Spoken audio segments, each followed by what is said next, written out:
বলে নবী আমার বলছেন আল্লাহর কোরআন থেকে যদি কোনো মানুষ তার সম্পদের মালের যাকাত দেয় তাহলে ওই মালের নিরাপত্তার দায়িত্ব আমার আল্লাহ নেয়। তা আমি তো আল্লাহর কাজ করেছি, যাকাত দিয়েছি, নামাজ পড়েছি, আমি দৌড়ে কেন আসবো? কারণ আমার মনিব তো আমার মালকে নিরাপদ রাখবি। তোমাদের সবার মাল পুড়ে গেছে, শুধু আমার মালগুলো আছে কেন? কারণ কি? বলে তুমি যাকাত দিয়েছ। একটা আছে না দলের মধ্যে টেকনা টাইপের থাকে না, দুষ্ট। আর উসাইফা তোমার মাল ভালো আছে কিন্তু তোমার মালগুলা যে ঢাকনা দিছ যে কাপড় দিয়া, কাপড়টা তো পুড়ে গেছে। উসাইফা বলে এটার উত্তর আমি এখন দিতে পারবো না, বাড়িতে চলো তারপর জবাব দিব। হযরত উসাইফা বাড়িতে যাইয়া ডাক দিয়ে বলেন ও আমার স্ত্রী, তোমার কাছে আমার আবদার, তুমি আমার জবাব দাও। আমি যে ব্যবসায় বণিককে নিয়ে ব্যবসার মাল নিয়ে আসার জন্য তুমি আমার একটা গাঁটুলি দিয়েছিলা কাপড়, মালগুলা ঢাকনা দেওয়ার জন্য, এই কাপড়টা তুমি পাইলা কই? তিনি বলেন আমাদের পাশের বাড়ির একজন মহিলা এটা নিয়ে গিয়েছিলেন, তারপর আপনি যখন ব্যবসায় যাবেন তার আগে আমাকে দেওয়াতে আমি এটা আপনাকে দিয়েছি। এই স্ত্রী, আমরা কি এই মালের যাকাত দিয়েছিলাম? কি প্রশ্ন করছে? এই স্ত্রী, এই মালের কি যাকাত আমরা দিয়েছিলাম? বলে না, আপনি এই মালের যাকাত দেন নাই, মালটা অন্যজনের কাছে ছিল ধার, আপনি এটা পাওনা ছিলেন এই জন্য এটা যাকাত দেন নাই। হযরত উসাইফা ডাক দিয়া কয় বণিকের দল, খবর পাইছুনি, বুঝছুনি, এই মালের যাকাত আমি আদায় করি না বিদায় এই মালটা পুড়ে গেছে। আমার আল্লাহ এই মালের দায়িত্ব নেয় নাই, কিন্তু যে মালের দায়িত্ব নিছে এই মাল পুড়ে নাই, এই মাল এখনো ভালো আছে। অনেকে মাঝে মাঝে প্রশ্ন করে হুজুর কারো কাছে টাকা পাও না, এই পাওনা টাকারও কি যাকাত আছে? আছে।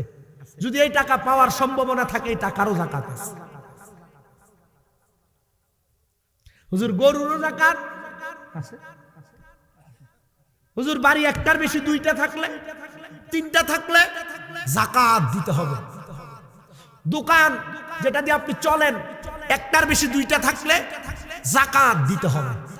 ইলাহা লা যিকর লা ইলাহা হাসবি রব্বি জাল্লাল্লাহ পড়েন মাফি কলবি গায়রুল্লাহ নূর মুহাম্মদ সাল্লাল্লাহ পড়েন নূর সাউন্ড বাড়ান হো লা ইলাহা ইল্লাল্লাহ লা ইলাহা লা ইলাহা বন্ধু নামাজ রোজা চাইর না, কেহ মা বাবার খেদমত চাইর না। বলেন নামাজ রোজা চাইর না, কেহ মা বাবার খেদমত চাইর না। আমার নবীর দুরূদ ভুইল না, আমার নবীর, আমার নবীজি তোমায় ভুলবে না। লা ইলাহা লা যিকর লা ইলাহা হায়রে অনেক দূরে মদিনা, আমরা কেমনে যাব জানি না। বড় পেশির মানুষ মদিনা যাইতে চাই কি চাই না? কারা কারা যাইতে চাই ডান হাত তুলে আমার আল্লাহকে দেখায়, আর জবান খুলে জোরে একটা তাকবীর হবে।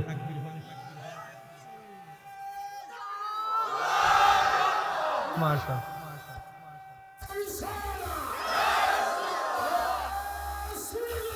জিন্দাও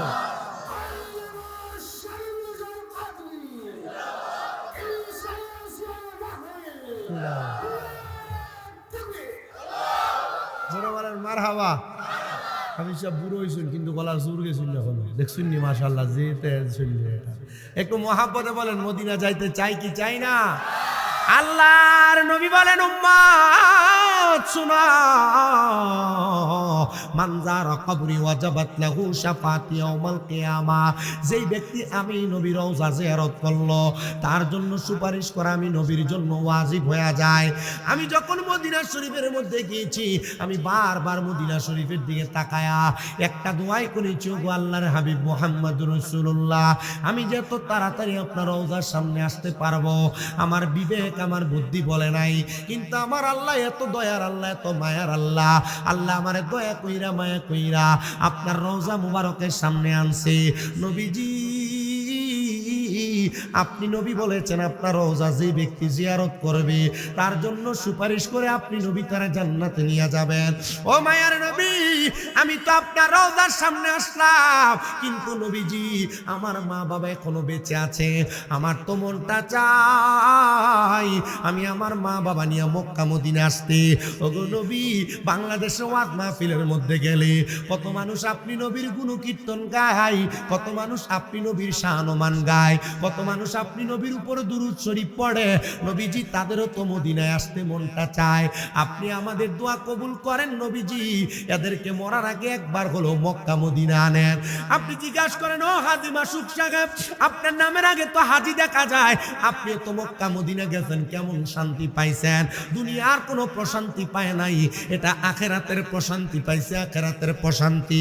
আমার নবী জানে আদি উম্মত মদিনাতুল মুনাওয়ারার মধ্যে কেউ যদি এক ওয়াক্ত নামাজ পড়ে আমার আল্লাহ তাআলা ওই ব্যক্তির আমল নামায় 50,000 ওয়াক্তের সওয়াব লিখে দেয়।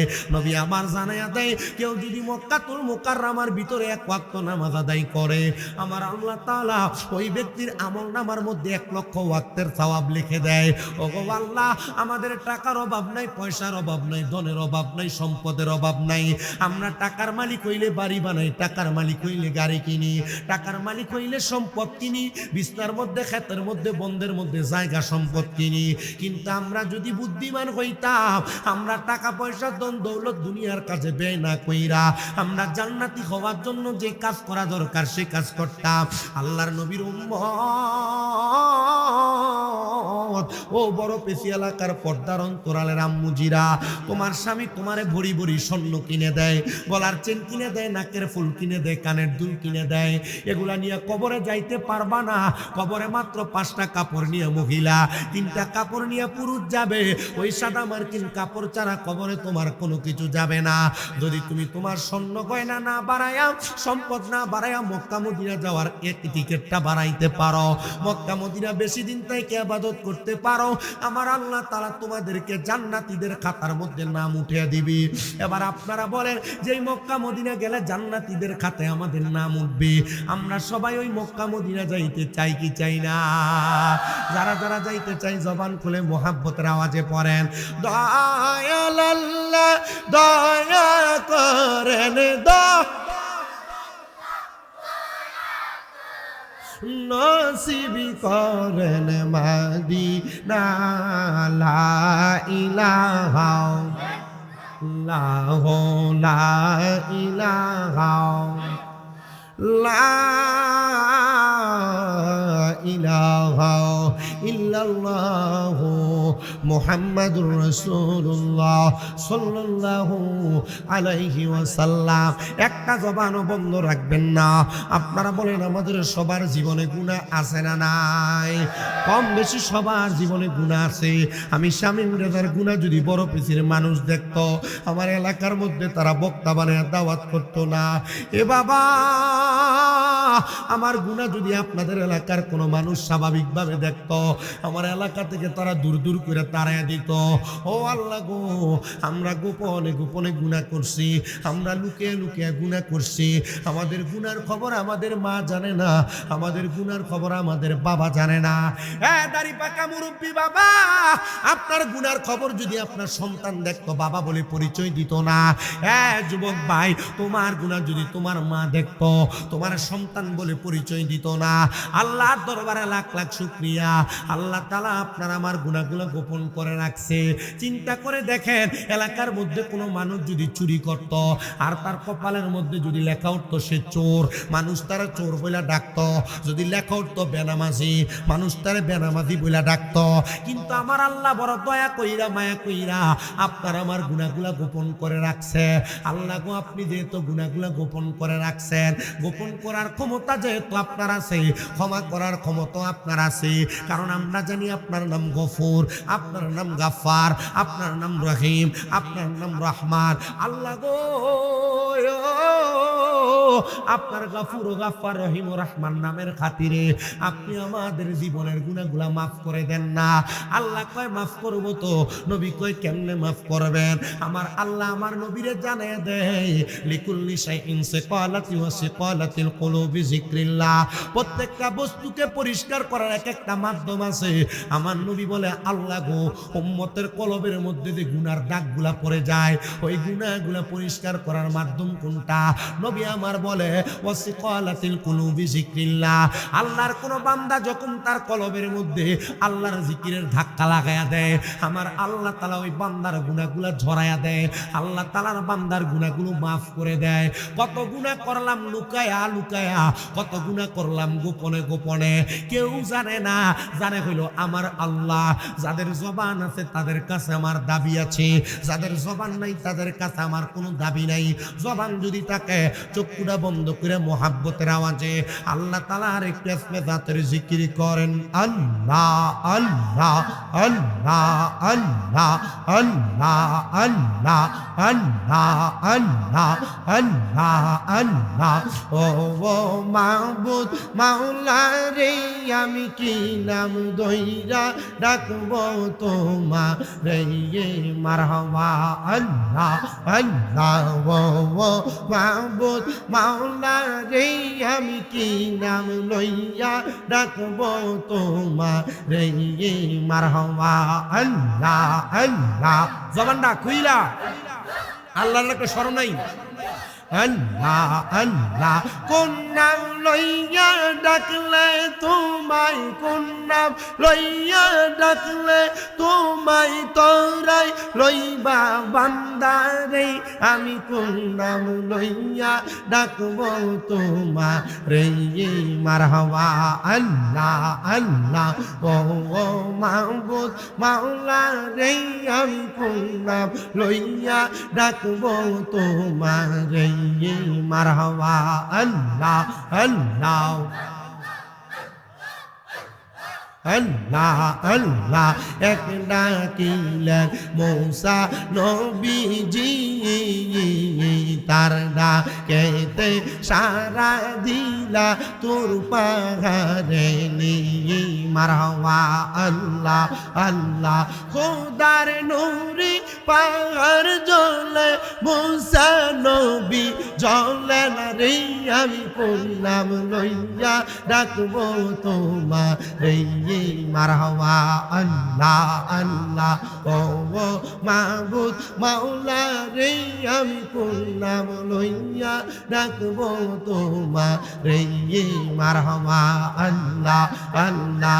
আরেক ডাকলেন ইব্রাহিম নবী, তার ডাকেতে সারা দিলা আগুনে ফেলি মারহাবা। আল্লাহ আল্লাহ। আগুন হইল ফুল বাগিচায়, আগুন হইল ফুল বাগিচা, হায়রে ইব্রাহিম নবী জ্বলে না রে, আমি কোন নাম লইয়া ডাকবো তোমারে মারহাবা। আল্লাহ আল্লাহ। আইব রফিক আব্দুল কাদের আউলিয়ার শিরোমণি মারহাবা। আল্লাহ আল্লাহ আল্লাহ আল্লাহ আল্লাহ আল্লাহ। আইব রফিক আব্দুল কাদের আউলিয়ার শিরোমণি মারহাবা। আল্লাহ আল্লাহ।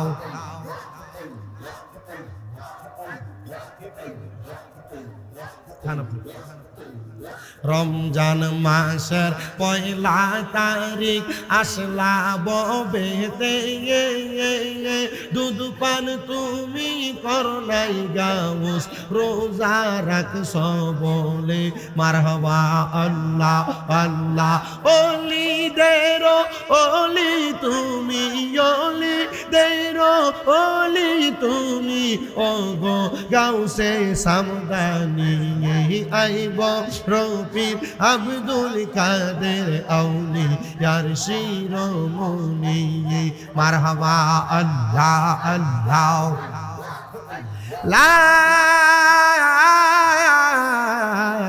ইলাহা ইল্লাল্লাহু মুহাম্মাদুর রাসূলুল্লাহ সাল্লাল্লাহু আলাইহি ওয়াসাল্লাম। একটা জবানও বন্ধ রাখবেন না, জবান খুলে উচ্চ কণ্ঠে জোরে জোরে পড়েন আলহামদুলিল্লাহ। মুজ্জিদ সদরে মুহতারাম, আজকে এই সুনামগঞ্জ জেলার অন্তর্গত জগন্নাথপুর থানাধীন বড়পেছি পূর্বপাড়া হাজী মাসুক মিয়ার বাড়ির সংলগ্ন মাঠে মরহুম মোহাম্মদ ইসাক মিয়া সাহেবের ইসালে সাওয়াব উপলক্ষে চতুর্থ বার্ষিক সুন্নি সম্মেলনের সম্মানিত সভাপতি জনাব মোহাম্মদ আলী খুলকু সাহেব, যুক্তরাজ্য প্রবাসী, সম্মানিত সভাপতি জনাব হাজী মোহাম্মদ মাসুক মিয়া সাহেব, সম্মানিত বিশেষ অতিথি হযরত মাওলানা মোহাম্মদ আব্দুল ওয়াদুদ সিদ্দিকী মাদ্দাজিল্লাহুল আলী সাহেব, প্রধান আকর্ষণ হযরত মাওলানা হাফিজ কারি শামী মাহমুদ সাহেব, হযরত মাওলানা হাফিজ তারিস আলী সিদ্দিকী সাহেব সুনামগঞ্জি, আমন্ত্রিত ওলামায়ে কেরাম হাফিজ মাওলানা ইউসুফ আহমেদ তালুকদার সাহেব, হাফিজ মোহাম্মদ আইয়ুব হুসাইন সাহেব রানীগঞ্জি। বিশেষ করে মাহফিলের ইন্তজাম করেছেন হাদি মোহাম্মদ মাসুক মিয়া সাহেব, বিশেষ করে ওনার শাহজাদাগণ শাইম মিয়া সাহেব, আমিন মিয়া সাহেব, নাইম মিয়া সাহেব সহ উক্ত মাহফিলের সার্বিক সহযোগিতায় মোহাম্মদ খেলন মিয়া সাহেব সহ আমার ডাইনে বামের সামনে বসে থাকা মুরব্বী সমাজ, যুবক ভাইয়েরা, ওলামায়ে কেরাম, দাড়িপাকা মুরব্বী যুব সমাজ, বিশেষ করে পর্দানশিনী আমার মা ও বোনেরা, ছোট ছোট মাসুম বাচ্চা, সোশ্যাল মিডিয়া ইলেকট্রিক মিডিয়ার মাধ্যমে দেখনেওয়ালা দেশ বিদেশের দেশি প্রবাসী সকল ভাই বন্ধুগণ, মহান আল্লাহ জাল্লা শানহু আজকে আমাদেরকে মুবারক মাহফিলে আসার বসার তৌফিক দান করেছেন। সেই মনিবের শুকরিয়া আদায় করে ঝোসে গোসে উচ্চ কণ্ঠে পড়ি আলহামদুলিল্লাহ। মুআজ্জিজ হাজিরিন, আজকে যে হাজী মাসুক মিয়া ওনার আব্বা মরহুম মোহাম্মদ ইসাক মিয়ার জন্য ইসালে সাওয়াব করতেছেন, এটার উসিলায় কি আল্লাহ তাআলা শুধু ইসাক মিয়ার কবরকে নাজাত দিবেন না, এলাকার সবাইকে মাফ করবেন, সবাইকে মাফ করবেন। শুধু তাই না, আল্লাহ তাআলা এটার পাশাপাশি ওনার আব্বাকে যেমন মাফ করবেন, এলাকার কবরবাসী তাদেরকেও তেমন মাফ করবেন। আমি তিরমিজি শরীফের একটা হাদিস শরীফ পড়েছিলাম, আপনাদের দোয়ার বরকতে আজকে আমার কামেল ফিকা মাস্টার্সের ফাইনাল পরীক্ষা শেষ হয়েছে। এখন চাইলে আমি নামের আগে মুফতি লিখতে পারি।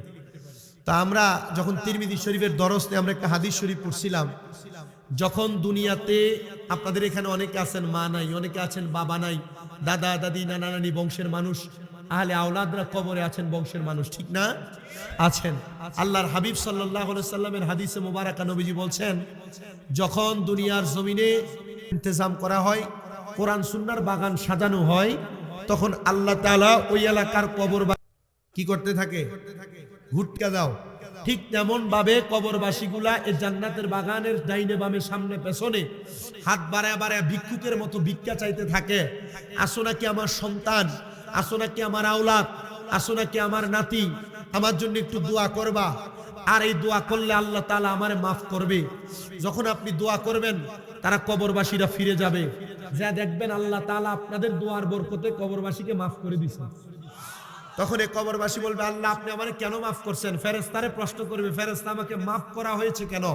ফেরেশতারা জবাব দিবে, আপনাকে মাফ করা হয়েছে, আপনি এমন একজন ওয়ারিসদার রেখে আসছেন, এমন একজন আওলাদ রেখে আসছেন, যে ওয়ারিসদার আওলাদ বংশের মানুষ দুনিয়ায় জান্নাতের বাগান সাজায়া অথবা সে জায়গায় বৈশা সে জায়গায় সহযোগিতা করে আপনার জন্য দোয়া করেছে।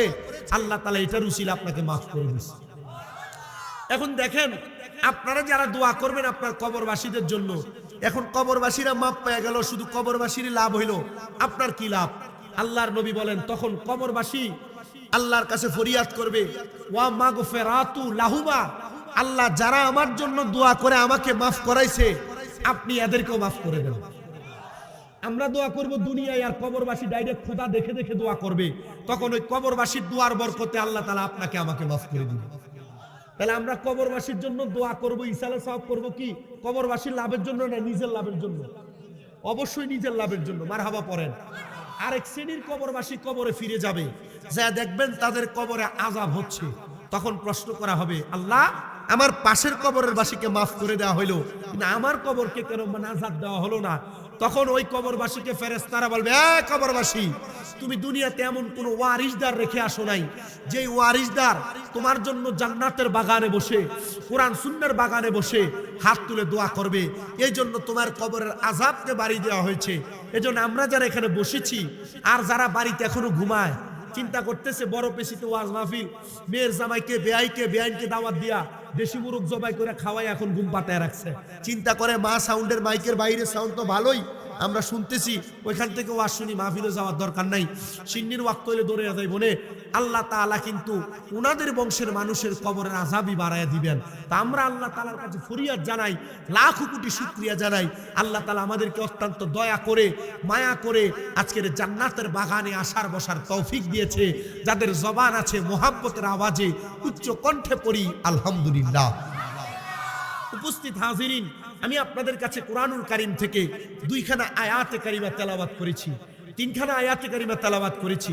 এই 3খানা আয়াতে কারিমার তাফসীর যদি আমি মাত্র একটা তাফসীরে জালালাইন শরীফের আলোকে আপনাদের কাছে করতে যাই, সময় অনেক লম্বা হয়ে যাবে। তবে আপনারা যারা এখানে বসেছেন, আপনাদের জ্ঞাতার্থে এই আয়াতে কারিমাগুলার 7টা হাদিসের আলোকে আল্লামা জালালউদ্দিন সুয়ুতি ওনার তাফসীরে জালালাইন শরীফ হযরতে আব্দুল্লাহ ইবনে আব্বাস রাদিয়াল্লাহু তাআলা আনহু কি বর্ণনা করেছেন, আমি আপনাদের কাছে সেই বর্ণনার আলোকে কথাগুলো বলে বিদায় আরজ করব। তবে আপনারা বলেন, আমি যদি আপনাদের কাছে বয়ানগুলা শুনি, আপনারা কে কান দিয়ে ঢুকাবেন ওই কান দিয়ে বের করে দিবেন, না আগামীকালকে আমার ওয়াজ থেকে কিছু আমল করার দরকার আছে না নাই? যদি দরকার থাকে, আমার আজকের ওয়াজে আপনাদের এলাকার 2 শ্রেণীর মানুষ, 3 শ্রেণীর মানুষ, 4-5 শ্রেণীর মানুষ বেজার হবে। এর মধ্যে এক শ্রেণী হলো বড় পেশিতে যদি কোনো সুদখোর থাকে, এ সবচেয়ে বেজার হবে। আপনাদের কি কষ্ট হবে যদি কোনো সুদখোরের উপরে ওয়াজ যায়? পরে আপনাদের অসুবিধা হবে, কারণ আমাদের সমাজের মানুষের সুদখোরগুলারে ধরে নিয়ে মসজিদের সভাপতি বানায়, আমাদের সমাজের মানুষের ঘুষখোরগুলাকে ধরে নিয়ে এলাকার সর্দার বানায়, আমাদের সমাজের মানুষের সুদখোর ঘুষখোরগুলাকে এলাকার নেতৃত্বের চেয়ারের মধ্যে বসায়। কথা বলেন না ঠিক কিনা? আল্লাহ তাআলার দরবারে আমরা শুকরিয়া আদায় করি, আল্লাহ তাআলা আমাদেরকে জান্নাতের বাগানে এই সুদখোর ঘুষখোর এদের কঠিন শাস্তি কি জানার তৌফিক দিছে। আরেক প্রকার বেজার হবে আপনার এলাকার কোনো বেনামাজি থাকলে, বলে হুজুর কেন? কারণ বেনামাজি এত কষ্ট পাবে আজকের ওয়াজে, কারণ এই ওয়াজ থেকে বেনামাজির কবরে, মরণে, হাসরে, মিজানে, ফুলসেরাতে কত শাস্তি সেটার প্রমাণ পাবে। 3 নাম্বার আরেকটু বেজার হবে, এলাকাতে এমন অনেক সন্তান আছে লক্ষ কোটি টাকার মালিক, কিন্তু মারে ভাত দেয় না, বাবাকে ভাত দেয় না, এমন সন্তানেরা বেজার হবে। আছে না? আছে। আরেক জাত বেজার হবে, এলাকাতে দেখবেন ভাই মারা গেছে, ভাতিজার সম্পদ মেরা মেরা খাইছে, মা বাপ মারা গেছে, বোনের সম্পদ বুঝিয়ে দেয় নাই, এমন শ্রেণীর মানুষও বেজার হবে। যদি বেজার হয়, আমার কোনো কিছু করার নাই, কারণ আমার কথাগুলো হবে কোরআন হাদিস থেকে, আর কোরআন হাদিস থেকে কথা হলে পারলে দেয় আল্লাহ রসুলকে ধরো, আল্লাহ রসুলই তোমাকে ধরার কথা কোরআন হাদিসে বলছেন। এবার আপনারা বলেন, আমি যদি কথাগুলো বলি আপনারা শুনতে রাজি আছেন? ইনশাআল্লাহ। যারা রাজি আছেন সবাই একবার মুহাব্বতে দুরূদ শরীফ পড়েন, সাল্লাল্লাহু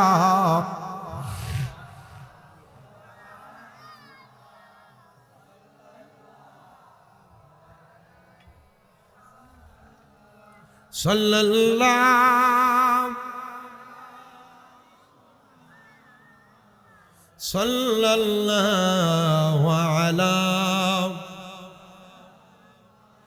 প্রিয় মুসলমান ইমানদার শুনো, অন্তরের কান লাগে শোনো, আমাদের দুনিয়া থেকে হায়াতে জিন্দেগি যখন শেষ হয়ে যাবে, আমাদের একটা জায়গার মধ্যে যে আমরা বিদায় নিয়ে কবরে যাইতে হবে, সে জায়গাটা কবর। কথা কোন না ঠিক কিনা?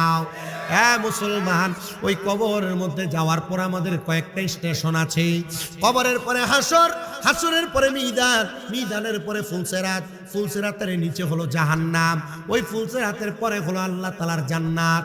কিন্তু ওই কবরের পরে হাসর, মিজান, ফুলসেরাত আমরা যাব অনেক পরে।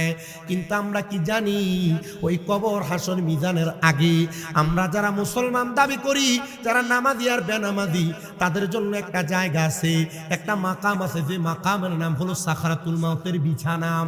কোনটা? সাকরাতুল মাউতের বিছানা। একবার যদি আপনারে প্রশ্ন করা হয়, আপনি কি জবাব দিবেন আমি জানি না। আল্লাহ আর নবী জানায়া দেয়, উম্মত, যখন একটা বান্দা মৃত্যু সজ্জার মধ্যে পড়ে যায়, তার রূহ কবজ করার মতো সময় চলে আসে, আল্লাহ তাআলা লামকানের মধ্যে একটা গাছ লাগাইছেন, বৃক্ষ লাগাইছেন, যে গাছটার নাম হলো সাদরাতুল ইয়াকিন, তওবা গাছ। ওই তওবা গাছের মধ্যে এতগুলা পাতা, দুনিয়ার মধ্যে যতগুলা বান্দা, ওই গাছের মধ্যে যতগুলা পাতা আছে, ওই পাতার মধ্যে আপনার নাম আমার নাম লেখা আছে, সমস্ত পৃথিবীর বান্দাদের নাম লেখা আছে। গাছের পাতা যখন জোরে পড়ে যায়, তখন আমার আল্লাহ তাআলা ওই বান্দাটার সামনে মালাকুল মাউত আজরাইলকে পাঠায়া দেয়। যখন আজরাইলকে পাঠায়া দেয়, ওই আজরাইল আলাইহিস সালাতু ওয়াস সালাম বান্দার সামনে আসার আগে আমার আল্লাহ তাআলা দুইজন ফেরেশতা পাঠায়া দেয়। যেই দুইজন ফেরেশতার চোখের রংগুলা হয় নীল রঙের, ওই নীল রঙের চোখগুলা ফেরেশতাগুলা বান্দাটার সামনে যখন চলে আসে, বান্দা ওই নীল চোখগুলা দেখার কারণে ভয়ে বিছানার মধ্যে প্রস্রাব করে দেয়, ভয়ে বিছানার মধ্যে পায়খানা করে দেয়। দেখবেন আপনার এলাকার বহু মানুষ যখন মারা যায়, মারা যাওয়ার সময় বিছানাতে প্রস্রাব পায়খানা করে দেয়। বহু মানুষ মারা যাওয়ার সময় জিহ্বায় কামড় দিয়ে মারা যায়। বহু মানুষ মারা যাওয়ার সময় চোখ উল্টে যায়। বহু মানুষ মারা যাওয়ার সময় নাকি মুখি দিয়ে রক্ত ছেড়ে দেয়। ইয়া রাসূলুল্লাহ, ইয়া হাবিবাল্লাহ, নবীজি আপনি বলেন না মানুষ কেন এমন ভাবে মারা যায়? নবী আমার জানিয়ে দেয়, এমন ভাবে মারা যাওয়ার কয়েকটা কারণ।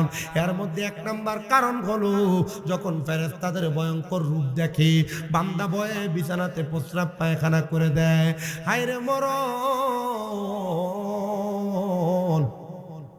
এত কষ্ট দেওয়া হবে, এত কষ্ট।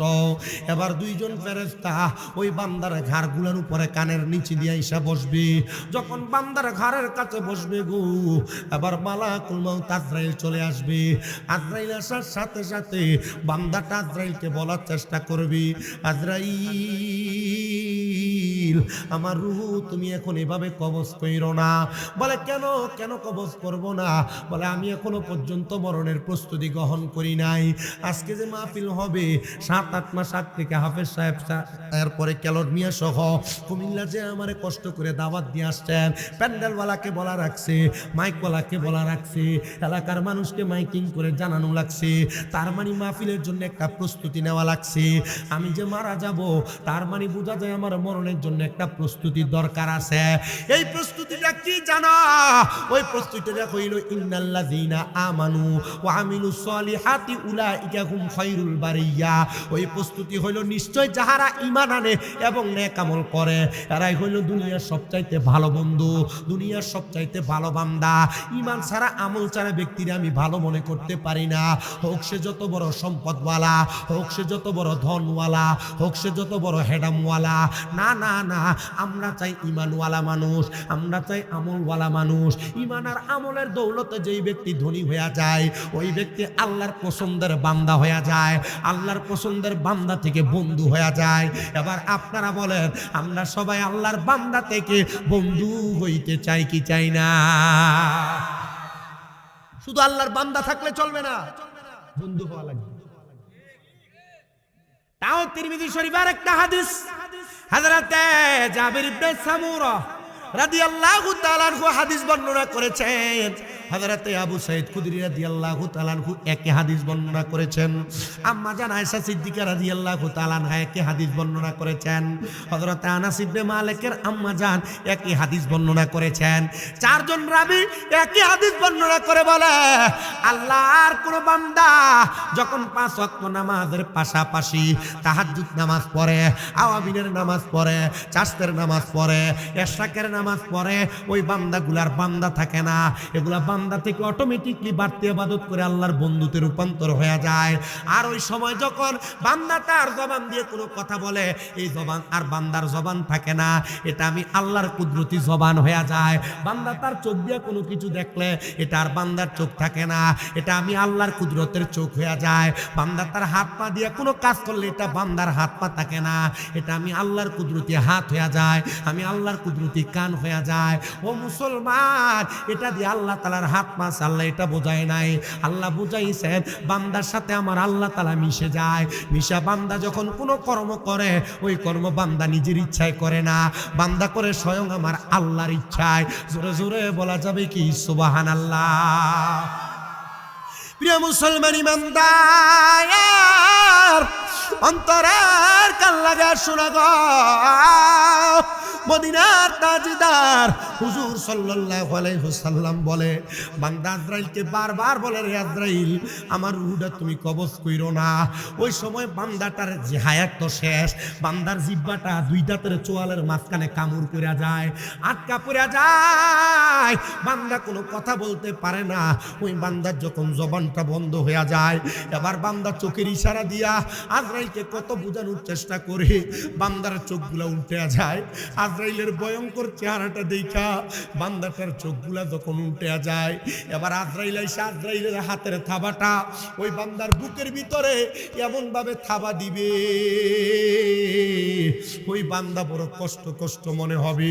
বলে কেন কষ্ট মনে হবে জানো? যখন আমার আল্লাহ দুনিয়াতে মানুষ বানায় নাই, আদম বানায় নাই, আমার আল্লাহ তাআলা তিনজন ফেরেশতা দুনিয়াতে পাঠাইছে।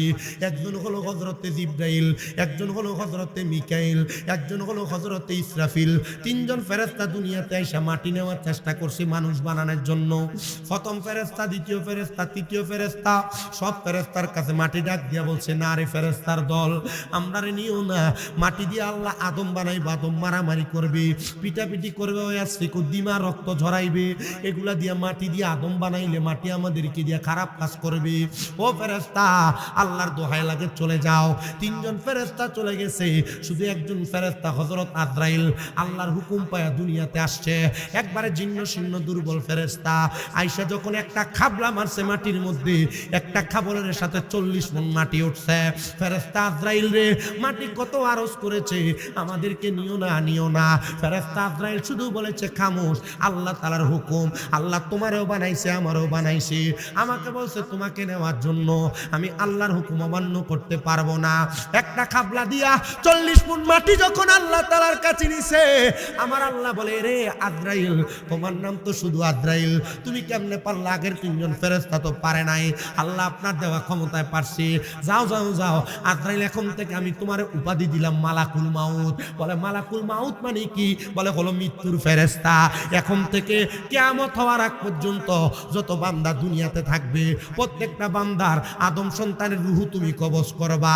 এখন থেকে তুমি আজরাইল না, শুধু তোমার নাম হলো মালাকুল মাউত আজরাইল, মৃত্যুর ফেরেশতা আজরাইল। জোরে বলেন আল্লাহু আকবার। এবার আপনারা আমার একটা কথার জবাব দেন, এই পানির বোতলটা কত লিটার? হাফ লিটার, আধা লিটার? বলেন না কত লিটার? এটার ভিতরে যদি আমি চেষ্টা করি, এটার ভিতরে কি 40 লিটার পানি রাখা যাবে? আসতে বলে রাখা যাবে? তার মানে 40 লিটারের পাত্রে 40 লিটারের পানি রাখতে হবে। আচ্ছা এবার বলেন যে আজরাইল একটা থাবা দিয়ে 40 মণ মাটি নিছে, 40 মণ মাটি যে হাতে আটে, এই হাতটা কত বড়? হ্যাঁ, আপনারা কি আমার ওয়াজ বুঝতেছেন? সিন্নি মাশাআল্লাহ যে মজা হইছে, আমি তো দেখছি ভাই, ঠিক না? নি যে মজা। হ্যাঁ, নিয়ত তো ভালো, নিয়ত ভালো না হইলে তো অত বড় মাহফিল করতে হবে। কিতাব পয়সাওয়ালা বহুত আছে আপনার এলাকা, সিলেটও বহুত আছে, সুনামগঞ্জও বহুত আছে। টাকা শুধু ব্যাংকে রাখে, গাড়ি কিনে, বাড়ি বানায়, ডুপ্লেক্স, সিঙ্গেল যদি হয় না, ডুপ্লেক্স বানায়। ইয়া আল্লাহ কি মজার বাড়ি!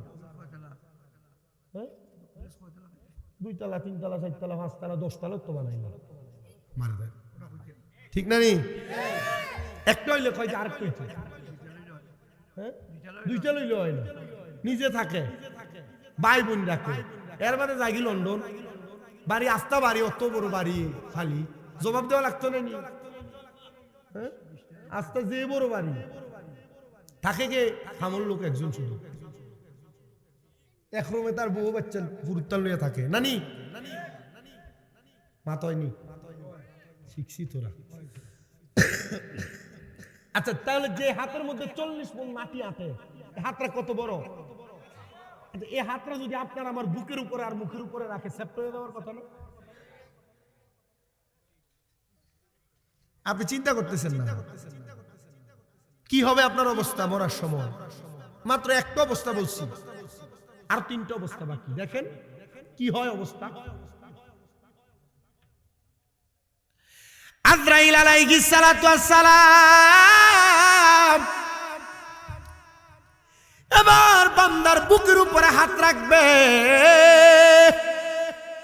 বান্দার ঘাড়ের শাহরগগুলা ঠাস ঠাস করে ছিঁড়ে যাবে,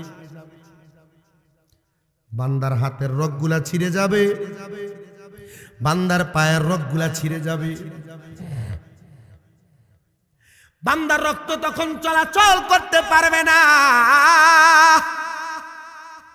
ওই সময় বান্দার নাক আর মুখের ছিদ্র দিয়া বান্দার রক্তগুলা থরথর করে বের হবে। কেন? মানুষ মারা যাওয়ার সময় রক্ত বের হয় নাকে মুখে দিয়া। এ প্রিয় মুসলমান, এই আমার বড় পিছির যুব সমাজ, মুরব্বী সমাজ, এ পর্দার অন্তরালের মা, যদি মাইকের আওয়াজ তোমার কানে যায়, অন্তরের কানটা লাগে, শোনো গো মাও। এবার আজরাইল বান্দার দেহ থেকে রুহুটা আলাদা করবে কেমনি?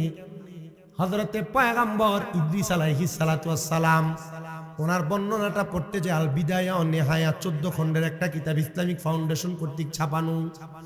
হযরত ইদ্রিস আলাইহিস সালাতু ওয়াস সালাম বলেন, একটা জীবিত ছাগলকে, বকরিকে, ভেড়িকে লটকায়া দিয়া জবে করা সারা চামড়াটা টাইনা টাইনা ছিঁড়া ফেললে ওই বকরির যত কষ্ট হবে, একটা বান্দার দেহ থেকে রুহটা আলাদা করলে ওই বান্দার তত কষ্ট হবে, ওই বান্দার তত কষ্ট হবে।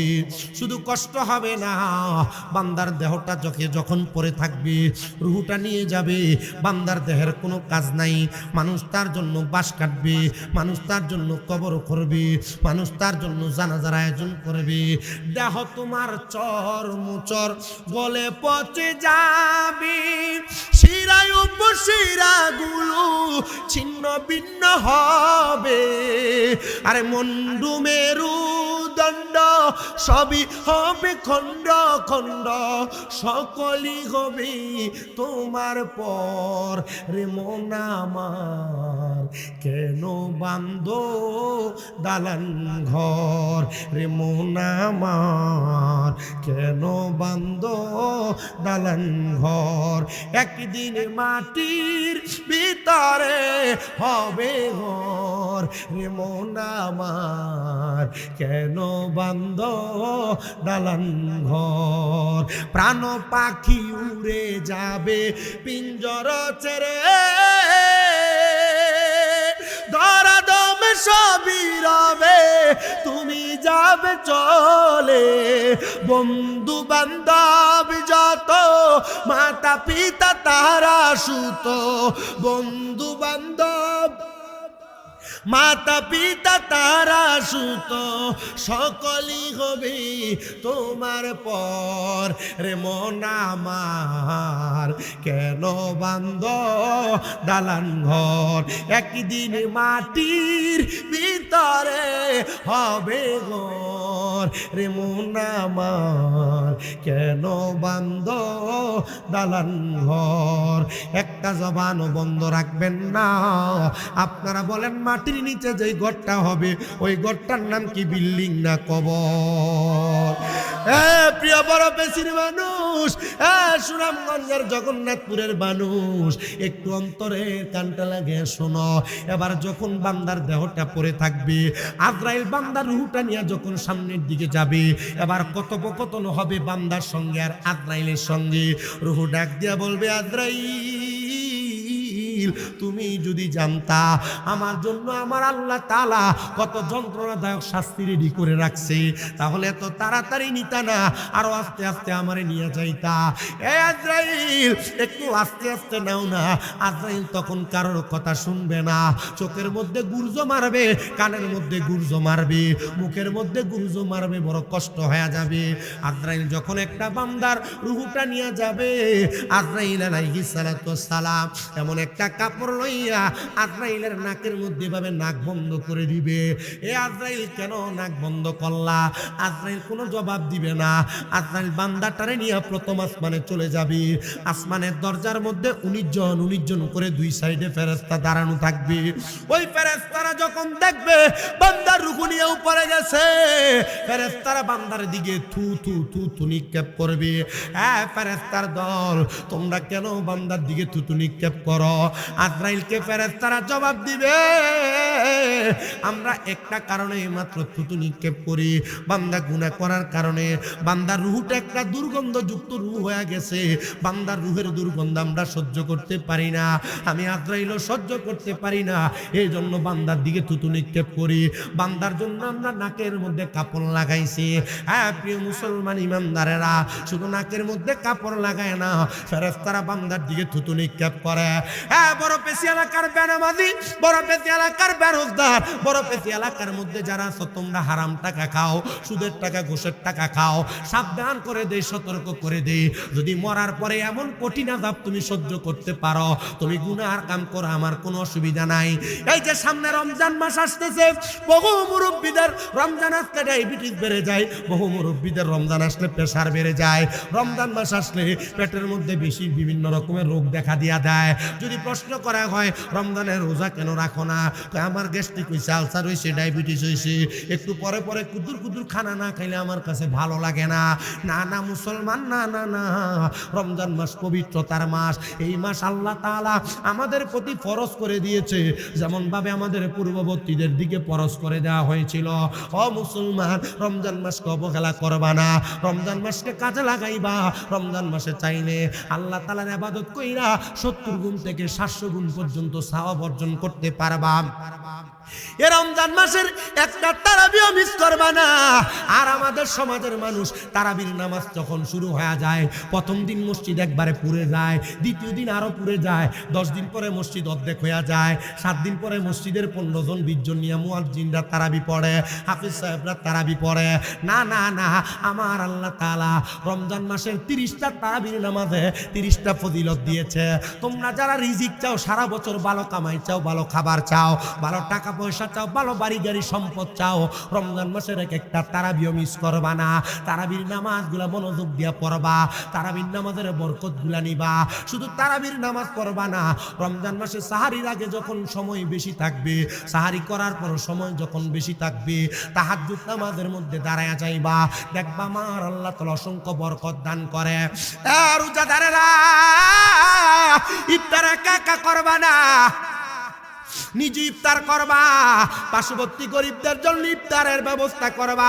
আল্লাহর নবী বলেন, দুনিয়ার জমিনে কোনো মুসলমান যদি কোনো মুসলমানের জন্য সাহারি এবং ইফতারের আয়োজন করে, সাহারি এবং ইফতারের ব্যবস্থা করে, যদি সে কোনো সম্ভব হয় 1 গ্লাস দুধ দিয়ে যেন ইফতার করায়, সাহারি করায়, যদি এটাও সম্ভব না হয় যেন সে একটা খেজুর দিয়ে ইফতার করায়, এটাও যদি সম্ভব না হয় যেন 1 গ্লাস পানি দিয়ে হলো ইফতার করায়, সাহারি করায়, আমার আল্লাহ তাআলা অসংখ্য বরকত ওই বান্দাদেরকে দান করে দিই। মুসলমান, আমার বোনের মধ্যে ভালো খানা ভালো খরচ সব আছে, আমার পার্শ্ববর্তী মানুষটা ভালো করে খাইতে পারে না। রমজান মাসে বহু এলাকার হাজি সাহেবরা হজ করার জন্য মক্কায় চলে যায়, হজ করার জন্য মদিনায় চলে যায়, আর তার এলাকার মানুষগুলা না খায় রমজান মাসে মরে। এমন কর্ম কইরো না, কইরো না। তুমি তোমার এলাকার গরিবদের দিকে নজর না করে বারবার হজ করবা, হাজি সাহেব হজ লাগাইবা, এই হজ দিয়ে কোনো কাজ হবে না। বলে হুজুর কেন কেন কেন? হজ প্রত্যেকের উপর একবার মাত্র ফরজ। আর যদি তুমি একবার করার পর বারবার করতে যাও, এলাকার গরিবদের উপর একটু নজর রাখবা, এলাকার গরিবদেরকে একটু স্বাবলম্বী বানাইবা। রমজান মাসে ঈদের সময় তোমরা গরিবদের উপর একটু নজর করবা, যেন তারা কোনোভাবে কোনোদিন অবহেলিত না হয়। আরেকটা ফজিলতপূর্ণ রাতের কথা বলি, রমজান মাসের শেষ 10 দিনে বেজর রাত্রিগুলোর মধ্যে আমার আল্লাহ তাআলা এমন একটা রাত্রি রাখছে গো, যে এই রাত্রিটার নাম হলো লাইলাতুল কদরের রাত্র। যে এই কদরের রাত্রের উপরে আমার আল্লাহ তাআলা কোরআনুল কারীমের মধ্যে একটা সূরা নাযিল করে দিয়েছে। ওই কদরের রাত্রকে সম্মান করবা, কদরের রাত্রকে তালাশ করবা, কদরের রাত্রে বেশি বেশি ইবাদত করবা, কদরের রাত্রে বেশি বেশি তাহাজ্জুদ পড়বা, কদরের রাত্রে বেশি বেশি কোরআন পড়বা, কদরের রাত্রে বেশি বেশি নফল নামাজ পড়বা, কদরের রাত্রে বেশি বেশি করে কবর জিয়ারত করবা। রমজান মাসের 21 তারিখ, রমজান মাসের 23 তারিখ, রমজান মাসের 25 তারিখ, রমজান মাসের 27 তারিখ, রমজান মাসের 28 তারিখ, রমজান মাসের 29 তারিখ, এই বেজর রাত্রিগুলা তোমরা তাহাজ্জুদ গুজার করবা, সারা রাত্র জাগনা থাকবা। তোমরা এই কদরের রাত্রটার অবহেলা করবা না। আমি আবদার করি রে, আরব আমিরাতের মধ্যে দেখা যায় তারা তাদের পুরো 11 মাস ব্যবসা করে, রমজান মাসটাকে তারা তাদের জন্য রেখে দেয়। নির্দিষ্ট করে এই মাসে তারা ইবাদত বাড়ায়া করবে, ইবাদত বেশি বেশি করে করবে, মানুষকে দান সদকা করবে, তারা মাল সম্পদের দাম কমায়া দেয়। আর আমরার বাংলাদেশে এমন অনেক ব্যবসায়ী আছে যারা কুলাঙ্গার। রমজান মাস আসলে তারা বুটের দাম বাড়ায়া দেয়, রমজান মাস আসলে তেলের দাম বাড়ায়া দেয়, রমজান মাস আসলে ডাউলের দাম বাড়ায়া দেয়। রমজান মাস যখন আগমন করে এরা দেখবেন কাপড় চোপড়ের দাম বাড়ায়া দেয়, রমজান মাস আসলে খেজুরের দামটা বাড়ায়া দেয়। আপনারা বলেন সোনার বাংলাদেশের মধ্যে এমন সিন্ডিকেট আছে না নাই? আমি আমার প্রত্যেক মাহফিলের মধ্যে বাংলাদেশের যিনারা ভোক্তা অধিকারের কর্মকর্তা আছে, বাংলাদেশের যিনারা উপদেষ্টা আছে, বাংলাদেশের যারা সরকার পক্ষ আছে, আমি তাদের কাছে আবেদন জানাইছি, বাংলাদেশের মানুষ মধ্যবর্তীও না, বাংলাদেশের বেশিরভাগ মানুষ নিম্নবিত্ত, এদের জন্য দ্রব্যমূল্যের বাজারটাকে একটু কমায় দেন। এরা যেন রমজান মাসে কষ্ট না পায়, এরা যেন রমজান মাসে অবহেলা না পায়, এরা যেন রমজান মাসে ভালো করে রোজাটা রাখতে পারে, ভালো কিনতে পারে, ভালো খাইতে পারে। আপনারা বলেন ভালো কিনতে পারে, ভালো খাইতে পারলে দ্রব্যমূল্যের দাম কমায় দিলে এগুলার মধ্যে বরকত দিতে পারে একজন, তিনি কি?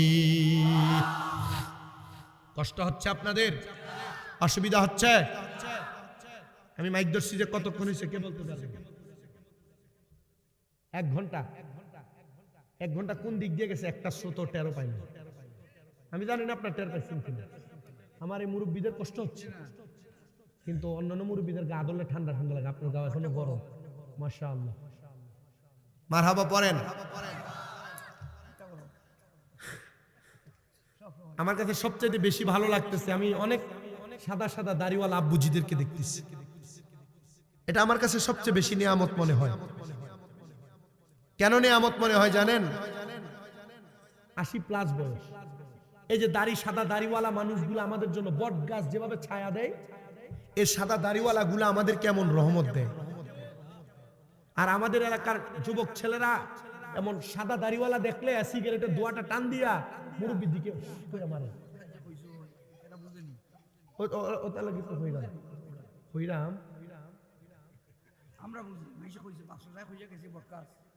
মুরব্বীরা আমাদের জন্য কি হইনা করে বট গাছ। তুমি তো বিড়িয়া সিগারেট টান দিয়া ধুমা মারো বেটার দিকে, আছে না নি? তো মারছি তো বটগাছ লাগান তো থাকে না। মুরব্বী ডাক দিব সুন্দর করে, এত গাইলায় আছে না নি? বেজ্জুত মুরব্বী একটা দিয়া জানি। আল্লাহ আমরা হেদায়েত করতে।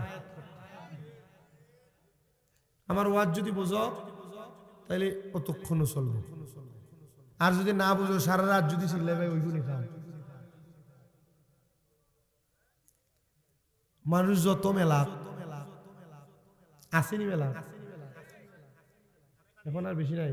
দোকানদার তো আমার বদ্ধ দিল, ইয়া আল্লাহ কোন মোল্লা আইছে রে, আমার মানুষ সপ্তাহ নিছি। হ্যাঁ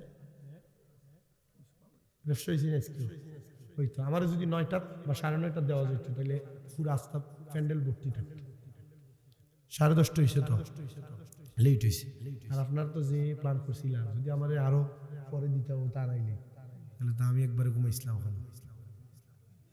আমি আমার বাইরে কইছি হাজি মাসুক আমি কইছি যে আমার আজকে কামেলের পরীক্ষা ছিল ভাইবা, আমি পরীক্ষা দিয়া বাড়িতে গিয়ে গোসল করে তারপরে ডাইরেক্ট 2টা বাজার মনে 7 মিনিট আগে বের হয়েছি, 1:53 বের হয়েছি। আমার বাড়ি থেকে কসবা চলে আসছি 1 ঘন্টা 23-24 মিনিটে। কসবা থেকে ব্রাহ্মণবাড়ি আসতে 3 ঘন্টার উপরে সময় লাগছে, একই জেলা, অনেক কষ্ট হয়েছে। তবুও আমি এই যে আপনাদের কি বলে ওই যে বেগমপুরা ওইখান থেকে এদিকে যখন ঢুকছি আমি শুধু একটু গাড়িতে এমনি মাথা ফেলছি, আমার ঘুম লেগে গেছে, এত কষ্ট হয়েছে। ওই যে আগস্ট মাস থেকে শুরু হয়েছে কথাই বলতেছি, আমারও তো শরীরে কুলাইতে হবে। এভাবে প্রত্যেক দিন জার্নিং করলে বলে হুজুর টাকা তো কামাই করি, ঠিক কামাই করি, প্রশান্তি নেই। বুঝতে পারতেছেন? গাড়িতে বসে আপনি উপর দিয়ে দেখা যায় যে 27 বছরের যুবক আর ভিতর দিয়ে 80 বছরের বুড়ার মতো হয়ে গেছে। গাড়িতে বসে বসে থাকতে থাকতে রান সেপ্ট হয়ে গেছে। হয় হয় উপরে 12 ফিটফাট ভিতরে সদর। তারপরে আবার আমার উপরে প্রেসার যাচ্ছে। আমার আম্মা আজকে 9 মাস অসুস্থ। আপনারা এখানে অনেকে বসছেন না, মা বাপরে ধমক দেন, ভাত দেন না, মা বাপের খাবার নিয়ে এলাকাতে মেল বসা লাগে, বিচার বসা লাগে, লাগে না? আমি 9 মাসে আমার আম্মার পেছনে 8.5 লাখ টাকা খরচ করছি। প্রথম 2 মাস যখন অসুস্থ, এই 2 মাস আমি যে খাটে ঘুমাই, এই খাটে আমি 1 মিনিটের জন্য আমার পিঠ লাগাইনি। আমার মা আমার খাটে, আমি আমার মায়ের পাশে নিচে ফ্লোরিং করে শুয়েছি। ততক্ষণ ঘুমাই নাই যতক্ষণ আমার মা না ঘুমাইছে।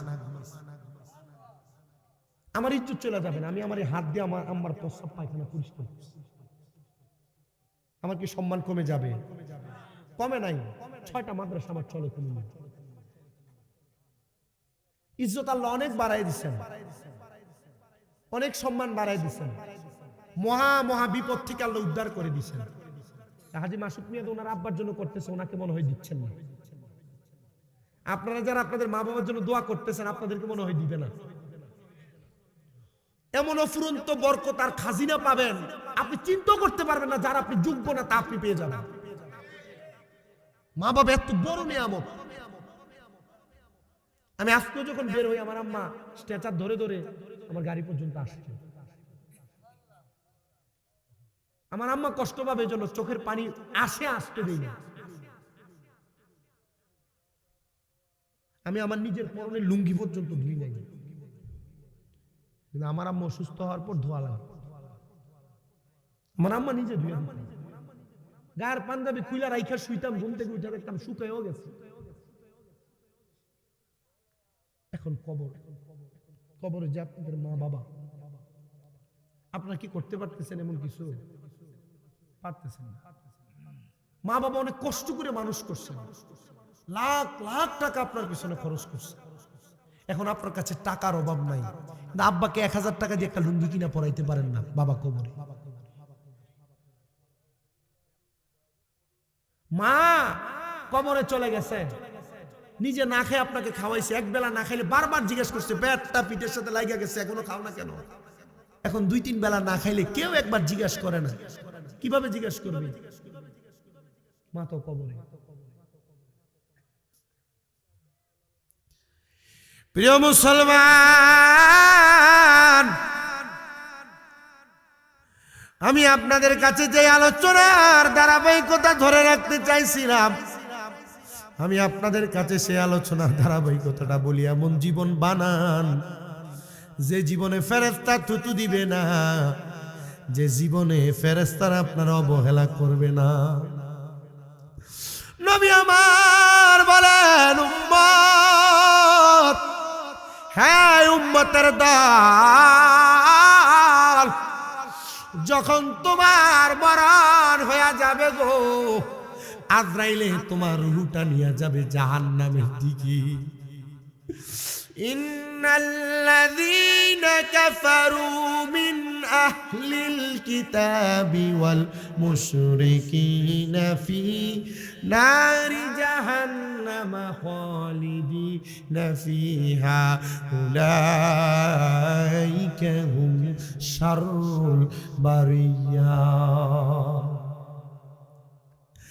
আল্লাহ বলে নিশ্চয় যারা কুফরি করে, যারা আহলে কিতাবের অন্তর্ভুক্ত, যারা মুশরিক, আল্লাহ ছাড়া কাউকে সেজদা দেয়, কারোর কাছে চায়, এরা জাহান্নামী।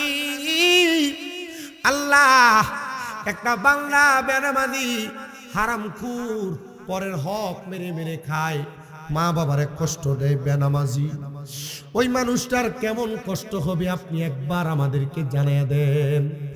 আল্লাহর হাবিব বলেন, রে শোনা, আমার আল্লাহ জানাই একটা জাহান্নামী মানুষ জাহান্নামের আগুনের মধ্যে একদিন দুই দিন না, আমার আল্লাহ তাআলা কমপক্ষে 3000 বছর জাহান্নামের আগুনে জ্বালায়া দিবি।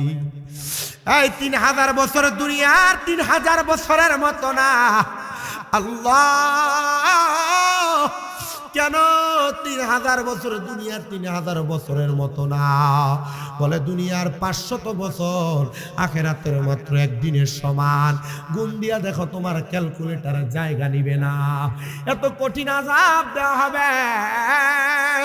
ও শুধু আযাব না, আযাব না, আযাব না, ওই কবরের মধ্যে যখন একটা মানুষকে দেওয়া হবে, কঠিন আযাবের সম্মুখীন যখন ওই মানুষটা হয়ে যাবে, 1000 বছরে যখন ওই কবরের আযাবের মধ্যে জ্বলবে, ওই কবরের আযাবকে আমার আল্লাহ 3টা ভাগ করে ফেলবে। একটা ভাগকে 1000 বছর জ্বালাবে, আরেকটা ভাগকে 1000 বছর জ্বালাবে, আরেকটা ভাগকে 1000 বছর জ্বালাবে। এক ভাগ আগুনের রং থাকবে লাল, মানুষের দেহ জ্বলতে জ্বলতে জ্বলতে জ্বলতে ছাই হয়ে যাবে। আবার দেহটারে বানায়া আমার আল্লাহ আবার দেহটারে জ্বালায়া দিবে। এবার 1000 বছর যখন শেষ হয়ে যাবে, বান্দারে আবার আরো 1000 বছরের জন্য আগুনের রংটারে সাদা ধোঁয়াযুক্ত বানায়া ওই বান্দাটারে সাদা ধোঁয়াযুক্ত আগুনের মধ্যে জ্বালায়া পুড়িয়ে দিবি। এবার ওই আগুনের রংটা আরো 1000 বছর জ্বলার পরে আরেকটা আগুনের ধাপের মধ্যে কালো ধোঁয়াযুক্ত আগুন জ্বলায়া দিবি। ওই কালো ধোঁয়াযুক্ত আগুনের মধ্যে বান্দা একদিন না, 2 দিন না, 3 দিন না, আরো 1000 বছর, মোট 3000 বছর জ্বলার পরে নবীর অসংখ্য সাহাবায়ে কেরাম কান্দে, মায়ার নবী গো, ও মায়ার নবী, আপনার কাছে আমি জানতে চাই, মানুষ 3000 বছর যখন জ্বলে পুড়ে আঙ্গার হয়ে যাবে, ওই মানুষগুলোর কি আর কোনো ভালো অবস্থা হবে না? নবী আমার বলেন, হে, তাদেরকে সামান্য সময়ের জন্য পরিত্রাণ দেওয়া হবে। বলে কেমন পরিত্রাণ দেওয়া হবে? পরিত্রাণটার নাম হলো বান্দারে তাকাসসুর নামক একটা জায়গার মধ্যে দাঁড় করায়া দেওয়া হবে। ওই তাকাসসুর নামক জায়গার মধ্যে বান্দা দাঁড়ায়া দাঁড়ায়া, ওই বান্দা, আপনি মনে করেন এলাকাতে কোনো মানুষ চুরি করে ধরা খেলে তারা 2-4-5 মিনিট পিটাইলে সে বলে আমি চোর। বান্দারে যখন 3000 বছর জ্বালায়া দাঁড় করাবে, বান্দা হয়তো বলবে আপনি মনে করেন আমারে মাফ করে দাও। বান্দা একবারও বলবে না আমারে মাফ করে দাও, আমারে মাফ করে দাও। বান্দা বলবে মুয়ে পানি, মুয়ে পানি, মুয়ে পানি, পানি বলে বান্দা 3 বার চিৎকার করবি। আল্লাহর নবীর অসংখ্য সাহাবায়ে কেরাম কান্দে, ইয়া রাসূলুল্লাহ, 3 বার পানি পানি করে চিৎকার করবে, বান্দারে কি পানি দেওয়া হবে না? হ্যাঁ মুসলমান, আমার নবী কান্দে আর নবীর মাথা মুবারক নাড়তেছে, হ্যাঁ দেওয়া হবে। নবীজি এমন কঠিন পানি কি দেওয়া হবে আপনি বলেন না? আমার নবী বলে দুনিয়ার কোন সাধারণ পানি তাদেরকে দেওয়া হবে না। নবীজি কেমন পানি দিবি? হাদিস শরীফে নবী কয় তিনাতুল খাবার, রক্ত এবং পুষ দেওয়া হবে বান্দারে পান করার জন্য। একটা লোহার পাত্রে আগুনের মধ্যে গরম কইরা জ্বালায়া পুরিয়া কয়লা যেমন লাল টকটকে হয়ে যায়, ওই পানির বোতলটা, পানির পাত্রটা এমন গরম পাত্র হয়ে যাবে। ওই বান্দারে যখন রক্ত পুষগুলা দিবে, বান্দা রক্ত পুষগুলা কি পান করবে? নবী নবী আমার কানলে হারে ডাক দিয়া কয়ে, হে পান করবি। বান্দা যখন জিহ্বার মধ্যে ওই পানিটা তিনাতুল খাবাল রক্ত পুষগুলা ঢেলে দিবে, বান্দার জিহ্বাটা গলে যাবে, বান্দার গলাটা গলে যাবে, বান্দার পেটের নাড়ি বুড়িগুলা গইলা গইলা বান্দার পায়খানার রাস্তা দিয়া থর থর করে বের হবে। এলাকার বেনামাজি, এলাকার হারামখোর, এলাকার সৎ মানুষ না অসৎ মানুষ, এলাকার যারা বেদুত মানুষ, খারাপ মানুষ, কবরের ভিতরে যাওয়ার পরে যদি এমন কঠিন যন্ত্রণা সহ্য করতে পারো, তুমি গুনাহ করো, তোমারে কেউ বাধা দিবে না। তবে আমি তোমার কাছে করজোড়ে আবদার করি রে, গুনাহ করতে করতে জীবন বরবাদ বানায়া দিও না। আমাদের সমাজে প্রচলিত সিস্টেম হলো ঈদুল ফিতর, ঈদুল আজহার রাত আসলে এলাকার ছেলেরা বাদি ফুটায়, গোল্লা ফুটায়, এলাকার ছেলেরা ঈদুল ফিতর আসলে গান বাজনা করে, এলাকার ছেলেরা ঈদের সময় তারা বিভিন্ন বাজিমাত করা নিয়ে ব্যস্ত থাকে। ঈদের দিনে নারীরা বেপরদা ভাবে ভাবে রাস্তায় রাস্তায় ঘুরে ঘুরে বেড়ায়। আমি কোরআনের একটা আয়াত বলেছি, ওয়াকারনা ফি বুয়ুতিকুন্না ওয়ালা তাবাররাজনা তাবাররুজাল জাহিলিয়াতিল উলা। আল্লাহ কয়, দুনিয়ার মানুষ তোমরা তোমাদের মহিলাদেরকে, নারীদেরকে জাহিলিয়া যুগের নারীদের মতো বের হতে দিও না। আর আমরা এমন জামা কাপড় পরায়া আমাদের মাকে, আমাদের মেয়েকে, আমাদের বোনকে, আমাদের বউকে ছেড়ে দেই। এরা এমন কাপড় পরে, তারা কাপড় পরলে যেই কথা, না পরলে সেই কথা উলঙ্গর মতো দেখা যায়। ঈদের দিন আসলে এমন অপকর্ম করো না, ঈদের দিন আসলে খোলামেলা পোশাকে বাইর হইও না। যুব সমাজ, ঈদের দিন আসলে চিরা ফাটা প্যান্ট করো না। ঈদের দিনের আগের রাত্রটা আল্লাহর নবী বলেন দোয়া কবুল হওয়ার 5 রাত্রের মধ্যে একটা রাত্রি হলো ঈদের দিনের আগের রাত্র, মানে চাঁদ রাতে। ওই রাতে আল্লাহর কোনো বান্দা যদি আল্লাহর কাছে কোনো কিছু চায়, আমার আল্লাহ তারে ফিরায় না, আল্লাহ তার দোয়া কবুল করে, কবুল করে, কবুল করে। প্রিয় মুসলমান, বড় পেশির বাবারা, পর্দার অন্তরালের মা বোনেরা, ঈদের সময় তোমরা দুনিয়ার জমিনে থাইকা আমার আল্লাহ তাআলার একটু বেশি বেশি করে ইবাদত করবা। সম্পদের পাগল হইয়া, টাকা পয়সার পাগল হইয়া মার্কেটিং নিয়ে ব্যস্ত থাইকো না। অনেকেই তো আছে রমজানের 15টা যাওয়ার পরে মার্কেটিং করতে করতে শরীর ক্লান্ত হয়ে যায়, তখন আবার পানি খেয়ে রোজও ভাঙ্গা ফেলায়।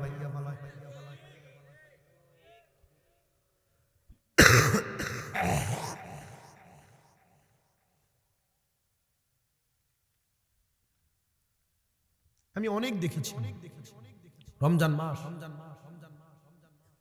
15-20টা চলতেছে, মার্কেট করে ক্লান্ত, কাদের মধ্যে 10টা-15টা শপিং ব্যাগ, দাঁড়ায় দাঁড়ায় লাচ্ছি খেতেছে। পরে হিসাব মিলা দেখলাম আসলে আল্লাহ নবীর হাদিসই সত্য। আল্লাহ নবী তো বলছে যারা রমজানের রোজা রাখে না এরা যেন ঈদের কাছে দিও না। আর দেখবেন যেটা বেরোজগার, এটা ঈদের জামা কিনা লেগে বেশি পাগল হয়ে গেল, ঠিক না? এটা বেরোজগার, এটার ঘরের মধ্যে ঈদের দিনে কত খানা, এটা আজকে খাইয়ে মরে যাবো। ঈদের দিন কি শুধু আমোদ ফুর্তি করে গান বাজনা করে কাটায় যাওয়ার জন্য না, ইবাদতের জন্য? আমরা তো এটা করি না। সংসারেরই মা আয় আয় পইরা গো, ডাকলাম না মাওলা রে, জবাব কিন্তু দিতে হবে গো, ওই পারে হাসো ওরে গো। আরে ওরে জীবন গুনায় গুনায় গেল রে, বাড়ির পাশে পুকুর পারে গো, বাঁধবি সুখের ঘর,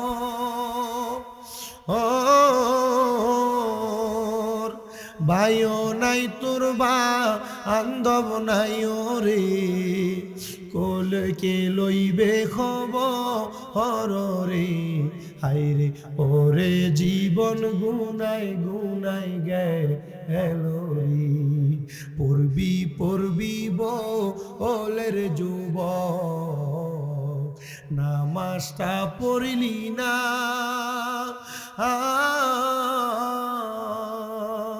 মৃত্যুর পরে মাওলার কাছে রে, জবাব দিতে তো পারবি না গো, হায়রে ওরে জীবন গুনাই গুনাই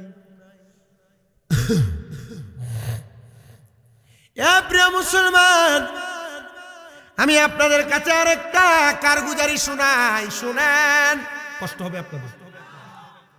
সিন্নি ঠান্ডা হয়ে দেবনি কোনো? আচ্ছা, আর একটু সময় করি, সে তত কষ্ট করে আইসি, আপনারও আইসে, কিন্তু ফজরের নামাজও পড়ি। 12টা হয়েছে তো, বাড়ির যেতাম। মাসুক ভাই আর একটু হইলে কি তা প্রবলেম হইব নি? আসুন তো। তোমরা তো কোন দুইজন, আমার তো আমি তো চিল্লাই বলছি, হ্যাঁ মুরব্বী হয় ফজর উঠতে। আলহামদুলিল্লাহ কোক্কা কোক্কা নি না হইন, হইন না আলহামদুলিল্লাহ হইন, মারহাবা জোরে হইন। ডান হাত তুলে বলেন আল্লাহু আকবার, হাত নামান। আচ্ছা প্রিয় মুসলমান, আমি আপনাদের উদ্দেশ্যে আর কয়েকটা কারগুজারি শোনাবো। এর মধ্যে 1 নাম্বার, আমাদের সমাজে অনেক পয়সাওয়ালা টাকাওয়ালা আছে, যারা টাকা পয়সার মালিক, রমজান মাস ঈদের সময়ের আয়াদের যাকাত ঠিক মতো আদায় করে না। যদি বাংলাদেশের টাকাওয়ালারা, পয়সাওয়ালারা ঠিক মতো তাদের যাকাত আদায় করত, 3 বছর যাকাত আদায় করলে বাংলাদেশে একটা গরিবও থাকার কথা না। যাকাতের নামে বাংলাদেশে বাটপারি চলে। বলো হুজুর বলেন কি? দেখবেন 40, 50, 100 টাকা পরানে লুঙ্গি আইনা মানুষকে দিয়া যাকাত দেওয়া শেষ।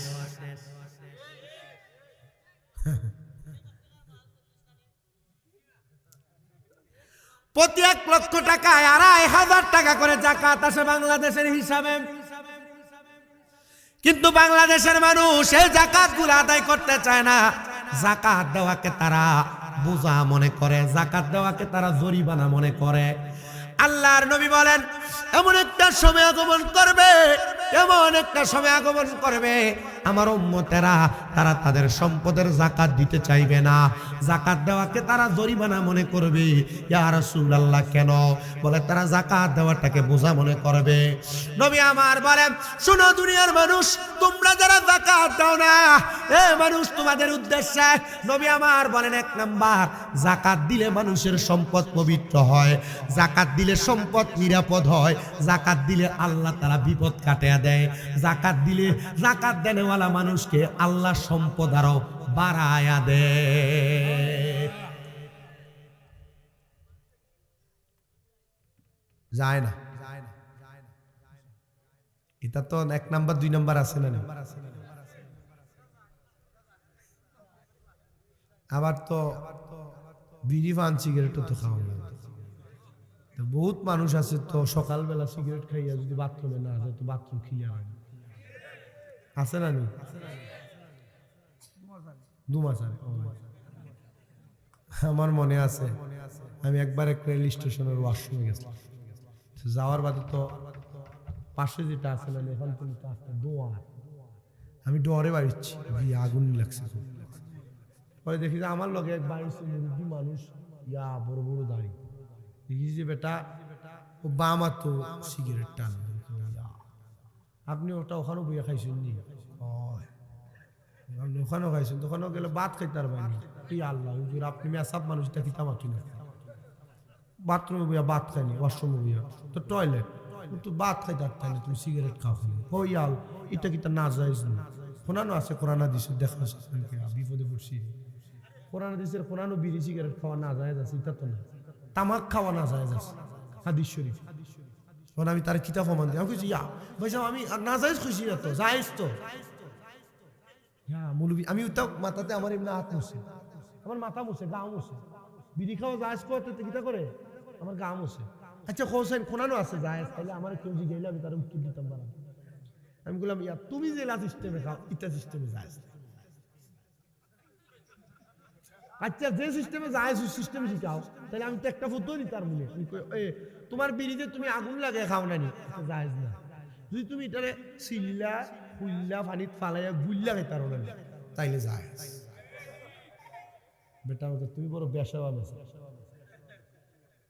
কি দেখো তুমি মেসাব বড় বেশাবা, তোমার লোক মাথা দিত না, যাও কি কোনো না বেটা। তুমি যে সকাল সকাল তখন সিগারেট খাইলা না, আসলে বাপ কিতা কইতাম, তুমি তো মোল্লা মানুষ, তোমার লোক নিচেও মাথা যায় না, ইয়া ও সিগারেট খাইয়া না নি বাথরুমে বইলে আমার বাথরুম আর কষ হয় না, ক্লিয়ার হয়ে যায়, পরিষ্কার।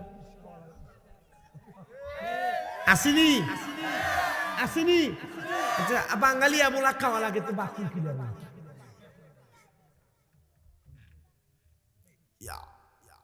সিগারেট যারা খায়, বিড়ি যারা খায়, এরা হল আল্লাহর নবী কইছেন হাদিসে মুবারক, যদি তোমরা জাহান্নামী মানুষ দেখতা তাহলে তারার দিকে চাও যারার মুখত আগুন দেখা যায়।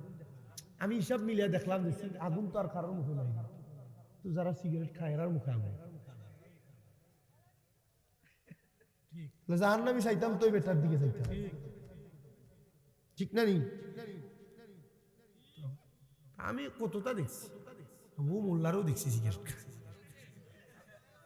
আসেনি। আমি মোল্লা যদি সিগারেট খাই না তো তো মুসল্লি তো গাঞ্জা খাইব।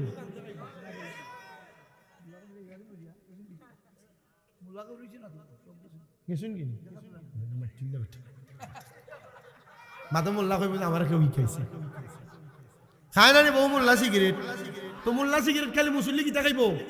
গাঞ্জা খাইব, খায়নি।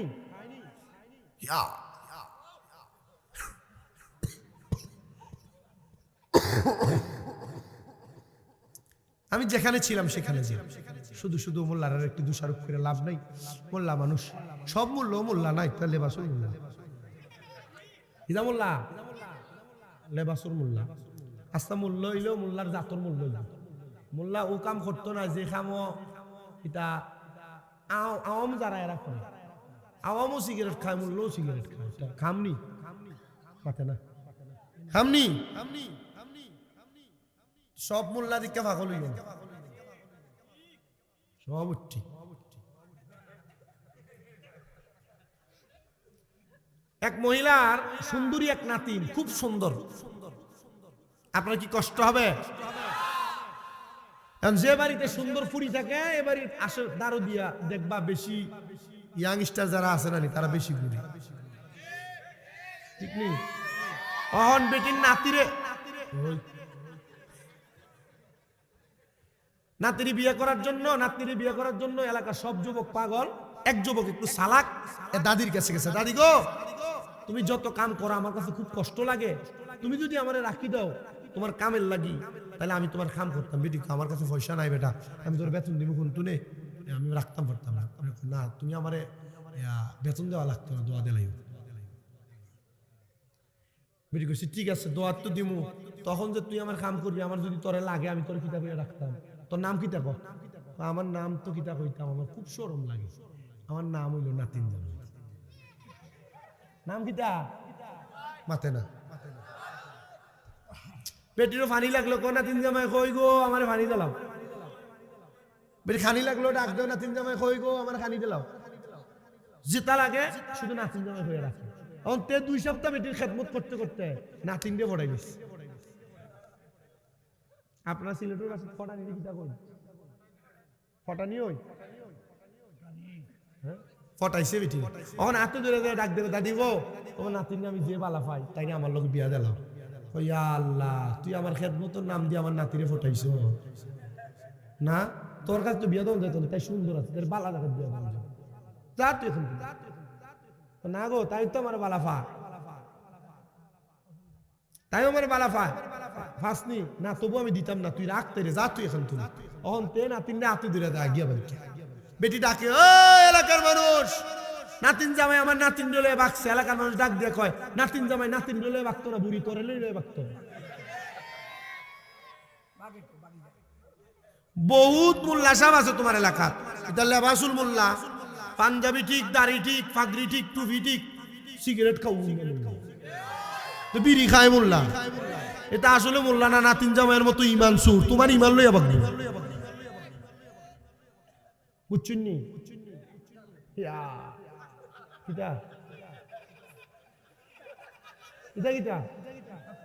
আল্লাহ মাহবুব তো তাই দেখেন বিশ্বাস আল্লাহ হিসাব করেন, আগে 7.5 ভরি স্বর্ণ আর বর্তমান 7.5 ভরি স্বর্ণ, বর্তমান স্বর্ণের দাম যদি হিসাব করেন 1 ভরি স্বর্ণের দাম 2,86,000 টাকা, ৮৬,০০০ টাকা, তাহলে ৭.৫ ভরি স্বর্ণের দাম কত? হিসাব মিলিয়ে দেখলাম যে প্রায় ৩০ লাখের কাছাকাছি যা পড়ে। হ্যাঁ, 25-এর উপরে যায় পড়ে। তো ৭.৫ ভরি স্বর্ণের দাম যদি এটা যায় পড়ে, কইলাম দিয়া তাহলে তো বাংলাদেশের মানুষ যাকাত দিত না। না, তাহলে নেশাব পরিমাণ সম্পদ মিনিমাম ৯৫,০০০ টাকার মালিক হলে যাকাত দেওয়া লাগে। কত টাকা? ৯৫,০০০-এর উপরে যে টাকা আছে প্রতি ১ লাখে ২৫০০, প্রতি ১ লাখে বহুত মানুষ কোটি কোটি টাকার মালিক। সে যদি প্রতি ১ লাখে ২৫০০ করে যাকাত দেয়, এলাকাতে মানুষের গরিব থাকবে আপনার মনে হয়?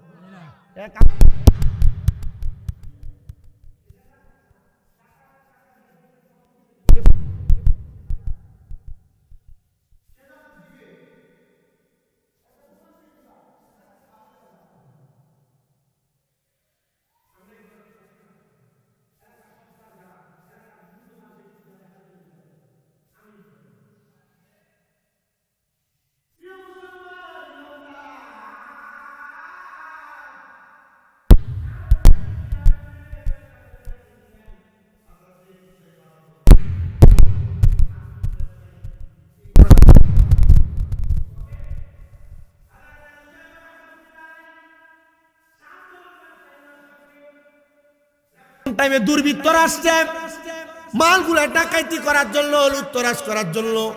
কিন্তু আরবের মানুষ তো শক্তি বেশি, একজনের সঙ্গে ওই ডাকাতের দলগুলা পারে না যুদ্ধ করতে। তারা যখন দেখলেন তার সাথে যুদ্ধ করে মারামারি করে পারা যাবে না, তারা আগুন ধরায়া সব বণিকের মালের উপরে তারা আগুন লাগিয়ে দিছে। আল্লাহর বান্দা বলে, আমি যদি মালগুলা পুড়ে যায় আমাদের সফর করাটা বৃথা হবে। দৌড়ে চলে গেলেন।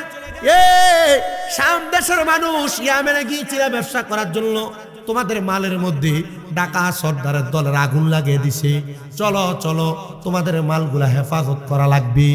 ডাক দিয়া যখন এই কথা বলছে, তারা নামাজ শেষ করে দৌড়ে যায়। কিন্তু আল্লাহর বুজুর্গ বান্দা হযরত রুসায়ফা দৌড়ে যায় না। সবাই দৌড়ে গেছে মাল বাঁচানোর জন্য। সবাই যায় দেখেন তাদের মালগুলা পুড়ে গেছে। আগুন নিবাইতে সবার মাল পুড়ে গেছে, কিন্তু হযরত রুসাইফার মালগুলা ভালো আছে। জোরে বলেন না সুবহানাল্লাহ। হযরত রুসাইফার মালগুলা ভালো আছে, বাকি ৬ জনের মাল পুড়ে গেছে। তারা ডাক দিয়ে কয়, রুসাইফা রে, তোমার মালে আগুন লাগছে। যখন এই খবর পাইলাম আমরা দৌড়ে এসে আগুন বন্ধ করলাম, তুমি কেন দৌড়ে আসলা না? রুসাইফা বলে, আমি দৌড়ে আসলাম না কেন, আমি আল্লাহর নবীর একটা হাদিসের আমল করি। বলে কেমন আমল? বলে নবী আমার বলছেন, আল্লাহর কোরআন থেকে যদি কোনো মানুষ তার সম্পদের মালের যাকাত দেয়, তাহলে ওই মালের নিরাপত্তার দায়িত্ব আমার আল্লাহ নেয়। তা আমি তো আল্লাহর কাজ করেছি, যাকাত দিয়েছি, নামাজ পড়েছি, আমি দৌড়ে কেন আসবো? কারণ আমার মনিব তো আমার মালকে নিরাপদ রাখবি। তোমাদের সবার মাল পুড়ে গেছে, শুধু আমার মালগুলো আছে কেন? কারণ কি? বলে তুমি যাকাত দিয়েছ। একটা আছে না দলের মধ্যে টেকনা টাইপের থাকে না, দুষ্ট। আর রুসাইফা, তোমার মাল ভালো আছে, কিন্তু তোমার মালগুলা যে ঢাকনা দিছ যে কাপড় দিয়া, কাপড়টা তো পুড়ে গেছে। রুসাইফা বলে, এটার উত্তর আমি এখন দিতে পারবো না, বাড়িতে চলো তারপর জবাব দিব। হযরত রুসাইফা বাড়িতে যাইয়া ডাক দিয়ে বলেন, ও আমার স্ত্রী, তোমার কাছে আমার আবদার, তুমি আমার জবাব দাও। আমি যে ব্যবসায় বণিক কিনিয়া ব্যবসার মাল নিয়ে আসার জন্য তুমি আমার একটা গাঁটুলি দিয়েছিলা কাপড়, মালগুলা ঢাকনা দেওয়ার জন্য, এই কাপড়টা তুমি পাইলা কই? তিনি বলেন, আমাদের পাশের বাড়ির একজন মহিলা এটা নিয়ে গিয়েছিলেন, তারপর আপনি যখন ব্যবসায় যাবেন তার আগে আমাকে দেওয়াতে আমি এটা আপনাকে দিয়েছি। এই স্ত্রী, আমরা কি এই মালের যাকাত দিয়েছিলাম? কি প্রশ্ন করছে? এই স্ত্রী, এই মালের কি যাকাত আমরা দিয়েছিলাম? বলে না, আপনি এই মালের যাকাত দেন নাই, মালটা অন্যজনের কাছে ছিল ধার, আপনি এটা পাওনা ছিলেন, এই জন্য এটা যাকাত দেন নাই। হযরত রুসাইফা ডাক দিয়া কয়, বণিকের দল, খবর পাইছুনি, বুঝছুনি, এই মালের যাকাত আমি আদায় করি না বিদায় এই মালটা পুড়ে গেছে। আমার আল্লাহ এই মালের দায়িত্ব নেয় নাই, কিন্তু যে মালের দায়িত্ব নিছে এই মাল পুড়ে নাই, এই মাল এখনো ভালো আছে। অনেকে মাঝে মাঝে প্রশ্ন করে, হুজুর, কারো কাছে টাকা পাও না, এই পাওনা টাকারও কি যাকাত আছে? আছে। যদি এই টাকা পাওয়ার সম্ভাবনা থাকে এই টাকারও যাকাত আছে। হুজুর গরুরও যাকাত আছে। হুজুর বাড়ি একটার বেশি দুইটা থাকলে, তিনটা থাকলে যাকাত দিতে হবে। দোকান যেটা দিয়ে আপনি চলেন একটার বেশি দুইটা থাকলে যাকাত দিতে হবে। মাল আপনার 1 বছর চলার মতো যা আছে এরপর বেশি থাকলে ওইটার যাকাত। শুধু শুধু সম্পদ বাড়ান আর মাল বাড়ান, বাড়াইলে কি হবে? না। আল্লাহ তাআলা আমাদেরকে বুঝার তৌফিক দান করুন। আরো জোরে পড়েন না আমিন। আরেকটা ছোট্ট কারগুজারি বলি, এবার শুনেন। ওই সামদাসির এক বাদশা, তার এলাকার সব মানুষ আন্দোলন করা শুরু করছে, বাদশা আমাদের টাকা নাই, মাল নাই, সম্পদ নাই, শুধু এগুলা ঘ্যান ঘ্যান করে। দেখবেন এমন অনেক মহিলা মানুষ আছে যারা তাদের স্বামী যা তাতে শুকরিয়া আদায় করে না, শুধু বলে দাও দাও দাও দাও দাও। এই মহিলাকে হাদিস শরীফের ভাষায় বলা হয় আন্নানা। এই মহিলাকে বিবাহ করা না যায়। যে মহিলা স্বামীকে সন্তানকে বদদোয়া দেয় এই মহিলাকে বলে হান্নানা। এই মহিলাকে বিবাহ করা না যায়। যে মহিলা স্বামী যা দিছে তাতে শুকরিয়া আদায় করে না, আরো দাও এমন কথা বলে, এই মহিলাকে বলে মান্নানা। নবী বলে এই মহিলাকে বিবাহ করা না যায়।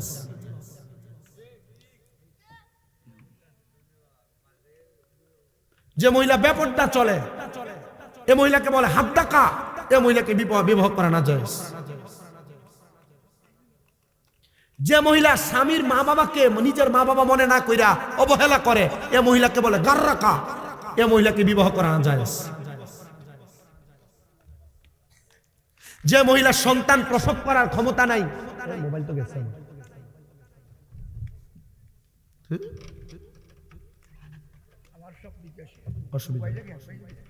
তাহলে মহিলাও বুঝতে হবে খালি মহিলা বিবাহ করলে চলবে না, ঠিক কিনা? প্রিয় মুসলমান দুস্থ বুজুর্গ শোনাম তো, বাদশা সামদেশের ডাক দিয়ে বলেন আমার এলাকার মানুষ শুধু টাকা দাও টাকা দাও, সম্পদ দাও সম্পদ দাও করি।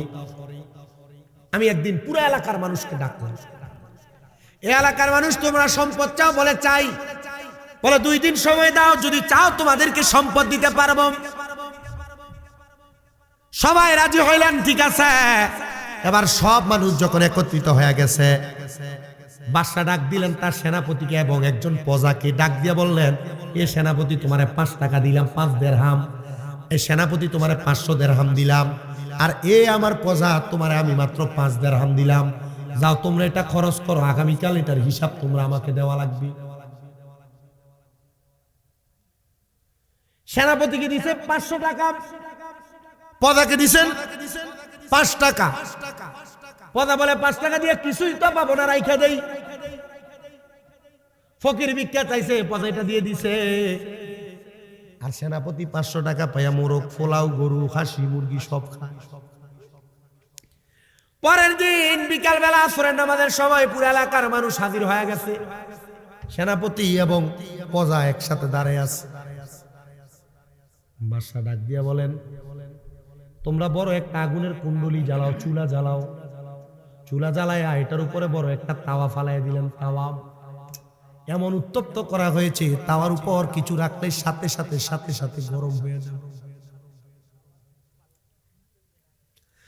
বাদশা ডাক দিয়া বলেন সেনাপতি, এই যে গরম তাওয়া দেখো, যত সম্পদ অর্জন করেছ 500 দিরহাম যে গতকালকে দিয়েছি এটার উপর দাঁড়ায়া দাঁড়ায়া কোন জায়গায় কিভাবে খরচ করছে হিসাব দেওয়া লাগে। আর এ প্রজা 5 দিরহাম দিয়ে দিয়েছি কোন জায়গায় খরচ করছে হিসাব দেওয়া লাগে। প্রজা ওই তাওয়ার উপরে দাঁড়ায়া, কড়াইয়ের উপরে দাঁড়ায়া এক পাও রাখছে, আমি আমার 5 টাকা আমি গরিবকে দান করে দিয়েছি বলে লাভ দিয়ে নেমে গেছে। আর ওই সেনাপতি ডাক দিয়া কয় বাদশা আমি এটাতে দাঁড়াইতে পারবো না, এটাতে দাঁড়ায় আমি মাত্র 100 দিরহামের হিসাব দিতে দিতে আমার শরীরের পায়ের অংশ জ্বলে একবারে ছাই হয়ে যাবে। বাদশা বলে এই এলাকার মানুষ আমার প্রজার দলেরা, তোমরা যারা বেশি সম্পদ বানাও, এই ব্যক্তির মতো হাসরের ময়দান তো তামার মতো উত্তপ্ত গরম হবে, দাঁড়ায় দাঁড়ায় হিসাব দেওয়া লাগবে। এবার চিন্তা করো, হিসাব দিতে পারলে আমি আমার রাজপ্রাসাদ তোমাদেরকে ছেড়ে দিতে রাজি। সবাই কয় বাদশা না না না, আমরা হিসাব দিতে পারবো না, আমরা রাজপ্রাসাদেও থাকতে চাই না, আমরা যেমন আছি তেমন ভালো আছি, বাদশা ক্ষমা করবেন বইলা সবাই চলে গেছে। এখন আর সম্পদের পাগল, কিন্তু এক যুবক দাঁড়ায় রয়েছে, ছোট 8 বছর,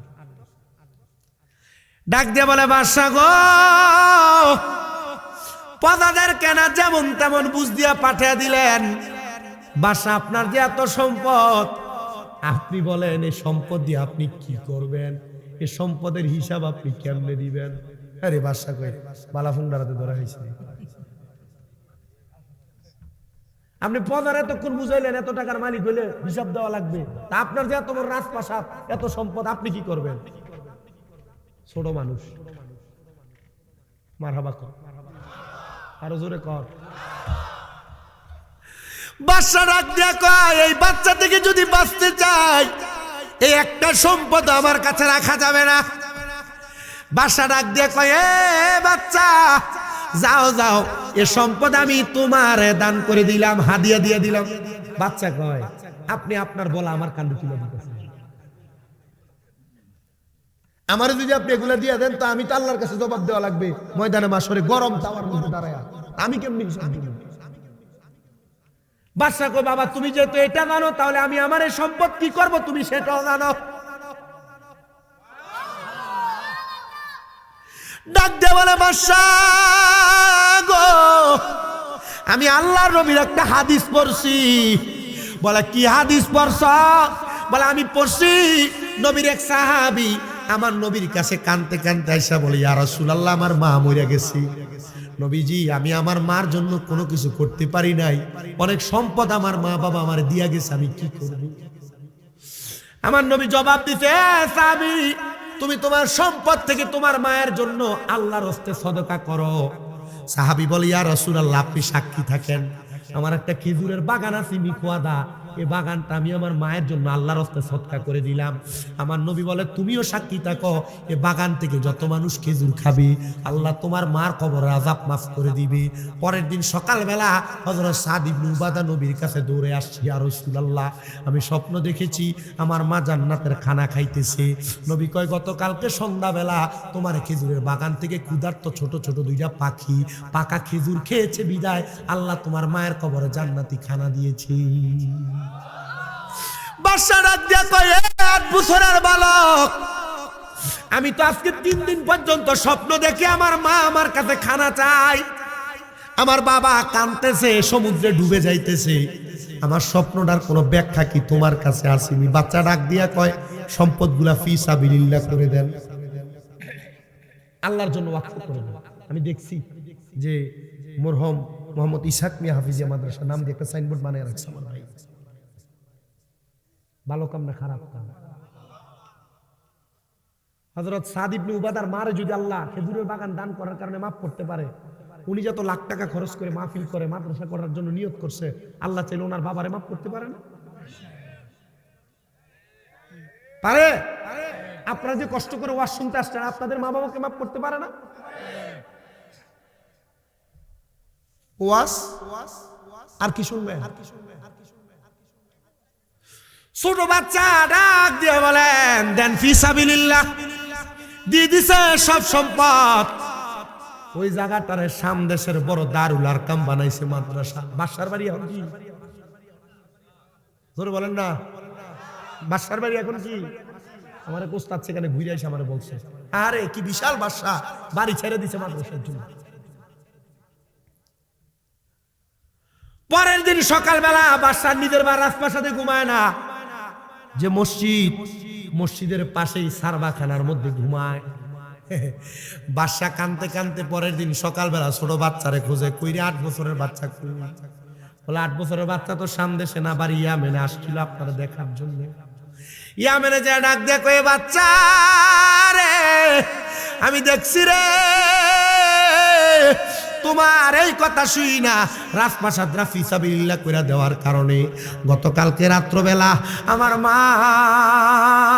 আমার আব্বা জান একসাথে বইসা দামি দামি খানা আহার করতেছে। আমি জিজ্ঞাইলাম এই খাবার পাইলেন কই?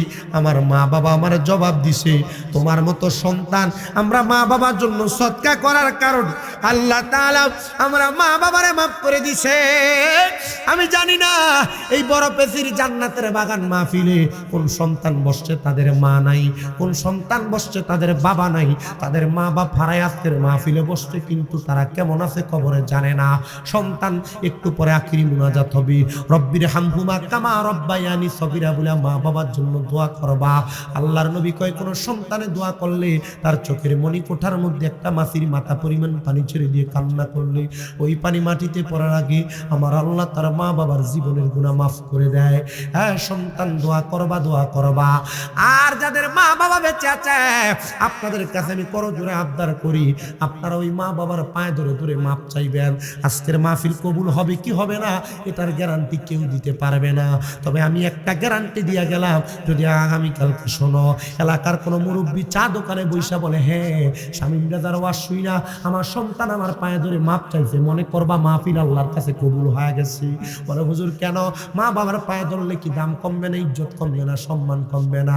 না না না, ইজ্জত সম্মান কিছুই কমবে না। আল্লাহর নবী তো বলে মা বাবার পায়ে শুধু ধরা না, মাঝে মাঝে সুযোগ পাইলে মা বাবার পায়ের মধ্যে চুমা দিবা। আমি নিজে আমার মা বাবার পায়ে চুমা দেই বিদায় আল্লাহ আমার সম্মানিত বানাইছে। অনেক সন্তান চিন্তা করতেছে হুজুর চুমা দিব দূরের কথা, দুই ঈদে মা বাবার পা ধরে আমি সালামি তো করি না, আমি চুমা দিব কেমনি? এ সন্তান চুমা দাও কিনা জানি না রে সন্তান, এক আবদার আমি তোমার কাছে করি, মা বাপ যদি বাইচা থাকে মা বাবার পায়ে যে ধরবা। মা বাপ যতক্ষণ না বলছে তোমারে মাফ করে দিছি ততক্ষণ পর্যন্ত পাও চাইরো না, কারণ মা বাপ মাফ না করলে স্বয়ং আল্লাহ তোমারে মাফ করবে না, মা বাপ ক্ষমা না করলে আল্লাহ তোমারে ক্ষমা করবে না। আর যদি মা বাপ বাইচা থাকে আম্মা আব্বার কাছে মাফ চাইলে আমার আল্লাহ তোমারে মাফ করে দিবে। আশিক তো বলে বাবা কি তোমরা কাবা জানিও মদিনা জানিও মাকে, যদি গো তারা বেঁচে থাকে। নবী বলেন আমি সেবি নাই, সেবিতে পারি নাই, সেবিও আমার উম্মত, সেবিও আমার উম্মত। বাবার মুখেতে মায়ের মুখেতে যে তুলে দেয় খানা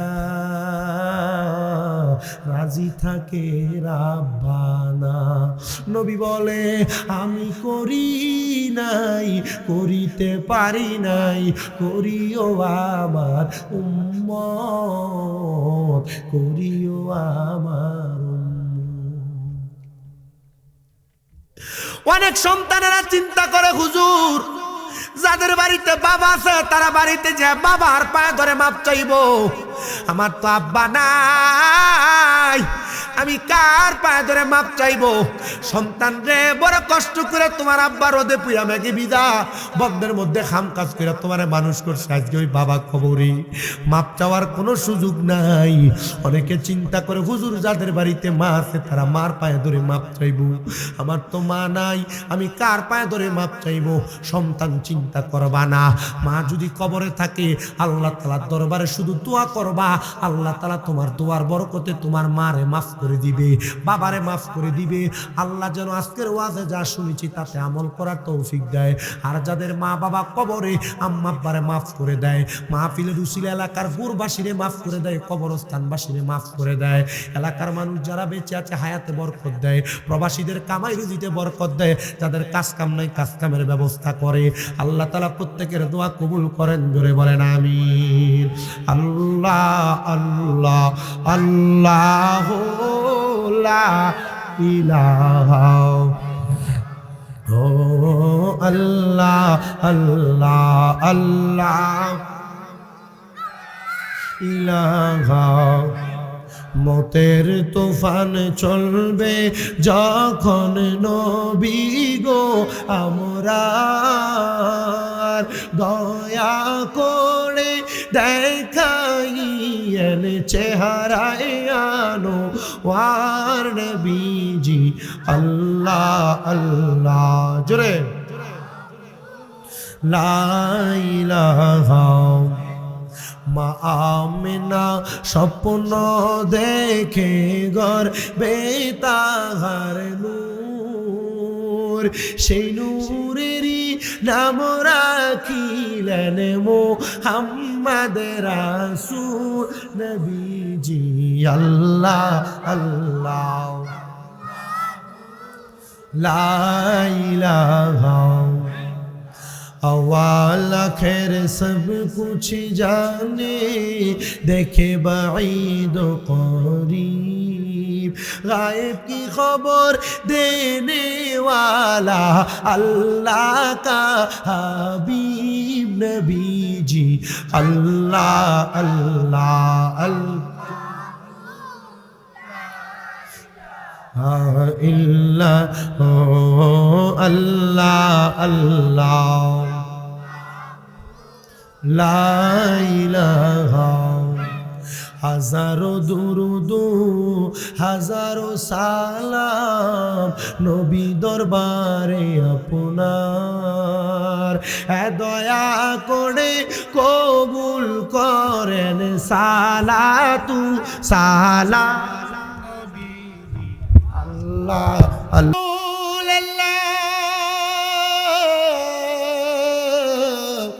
ويا حبيب الله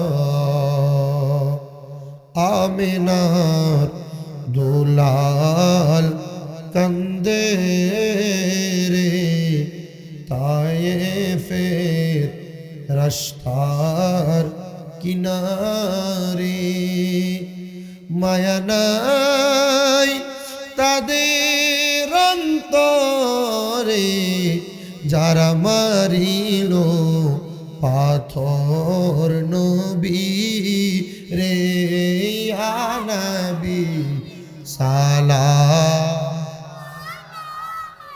আয়া রাসূল সালাম আয়া হাবিব মোহাব্বতে পড়েন জোরে পড়েন সালাওয়াতুল্লাহ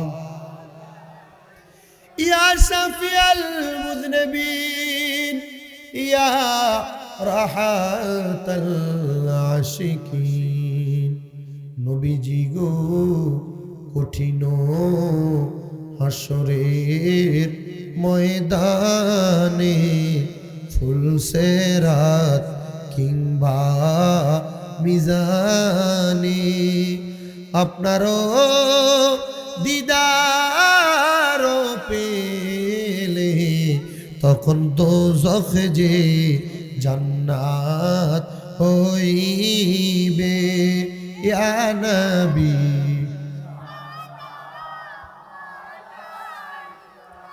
ইয়া রাসূল সালাম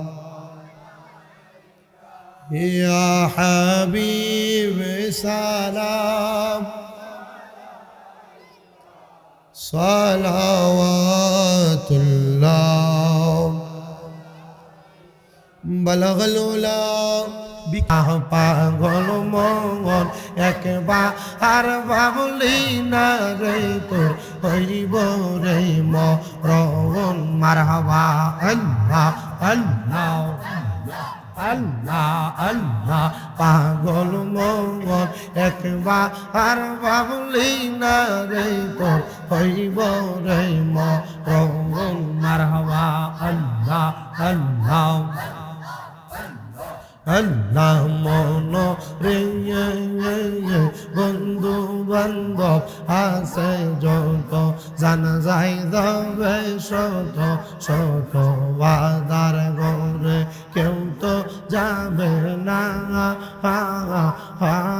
মন রে মারহাবা ওই কওয়াড়ে সঙ্গের সাথী নবী নুরি দওয়াল পাগল মন একবার আর ভাবলি না রে তোর হইব রে মরণ মারহাবা আল্লাহ আল্লাহ মন রে বন্ধু বান্ধব আছে যত জানা যায় যাবে শত শত আদার ঘরে কেউ তো যাবে না মন রে মারহাবা আল্লাহ আল্লাহ ওই কবরে সঙ্গের সাথী নবী নুরি দমন পাগল মন একবার আর ভাবলি না রে তোর হইব রেয়া পবন মারহাবা আল্লাহ আল্লাহ পাগল মন একবার আর ভাবলি না কে তোর হইব রেয়া পবন মারহাবা আল্লাহ আল্লাহ মুর্শিদ মুর্শিদ কইরাই আমার ঘুম আসে না নয়নে আমারে বুলিবাগ মুর্শিদ কেমনে মারহাবা আল্লাহ আল্লাহ আমারে বুলিবাগ মুর্শিদ কেমনে মারহাবা আল্লাহ আল্লাহ তোমায় আমি ভালোবাসি পাগলের মতো মনে চাইলে তোমার দিকে ছোটে আমার মন মারহাবা আল্লাহ আল্লাহ লোক সমাজে কলঙ্কি আমি গলাই কলঙ্কের মালা আমারে বুলিবাগ মুর্শিদ কেমনে মাশাআল্লাহ আল্লাহ আল্লাহ তোমার প্রেমে জ্বলতে জ্বলতে অন্তর হইছে সাই তোমার প্রেমে কাঁদিয়া কাঁদিয়া রজনী কাটাই মারহাবা আল্লাহ আল্লাহ দূরে যদি যাইবা মুর্শিদ প্রেম শিখাইলা কেন রে দূরে যদি যাইবার মুর্শিদ প্রেম শিখাইলা কেন রে আমারে বুলিবাগ মুর্শিদ কেমনে মারহাবা আল্লাহ আল্লাহ আল্লাহ প্রাণের মুর্শিদ হায়রে মুর্শিদ কোনবা রেলু কাইসা মারহাবা আরে বনপুরা বনি ইনির মতো গো আমার হইতে বারে জালা দয়াল মুর্শিদ মারহাবা আল্লাহ আল্লাহ আল্লাহ আল্লাহ লা ইলাহা ইল্লাল্লাহ মুহাম্মাদুর রাসূলুল্লাহ সাল্লাল্লাহু আলাইহি ওয়াসাল্লাম আল্লাহুম্মা আমিন আল্লাহুম্মা আমিন আলহামদুলিল্লাহি রাব্বিল আলামিন আসসালাতু ওয়াসসালামু আলা রাসূলিহিল কারীম ربنا ظلمنا أنفسنا وإن لم تغفر لنا وترحمنا لنكونن من الخاسرين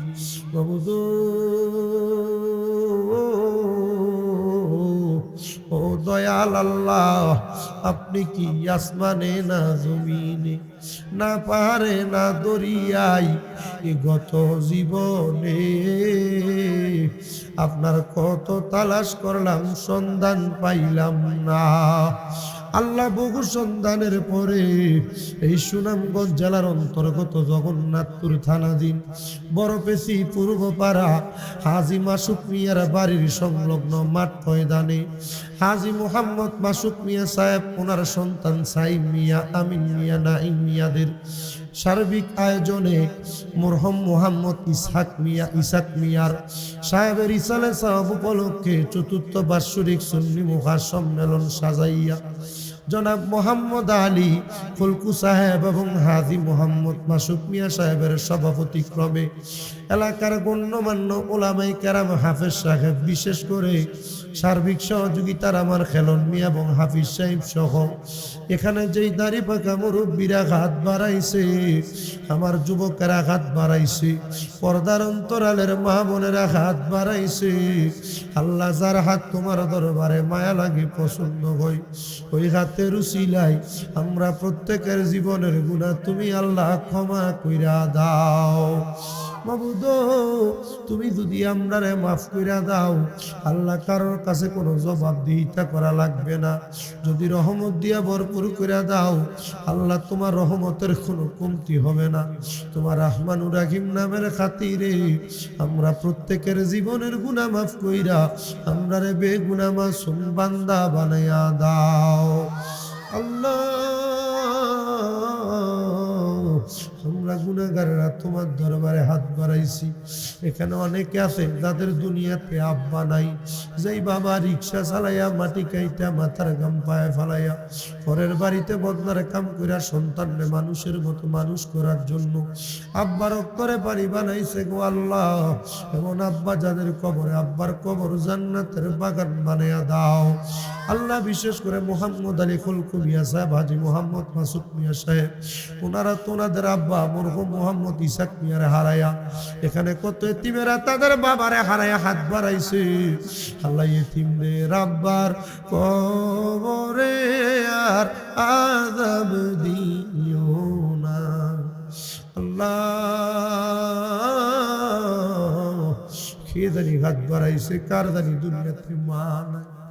আল্লাহ যাদের মা কবরে, আমার কবর জান্নাতের বাগান বানাইয়া দাও। মরিয়া গিয়াছেন আল্লাহ, আল্লাহ যারার মা বাপ মাফ করিয়া দেন না গো আল্লাহ কয়বরে রাজা।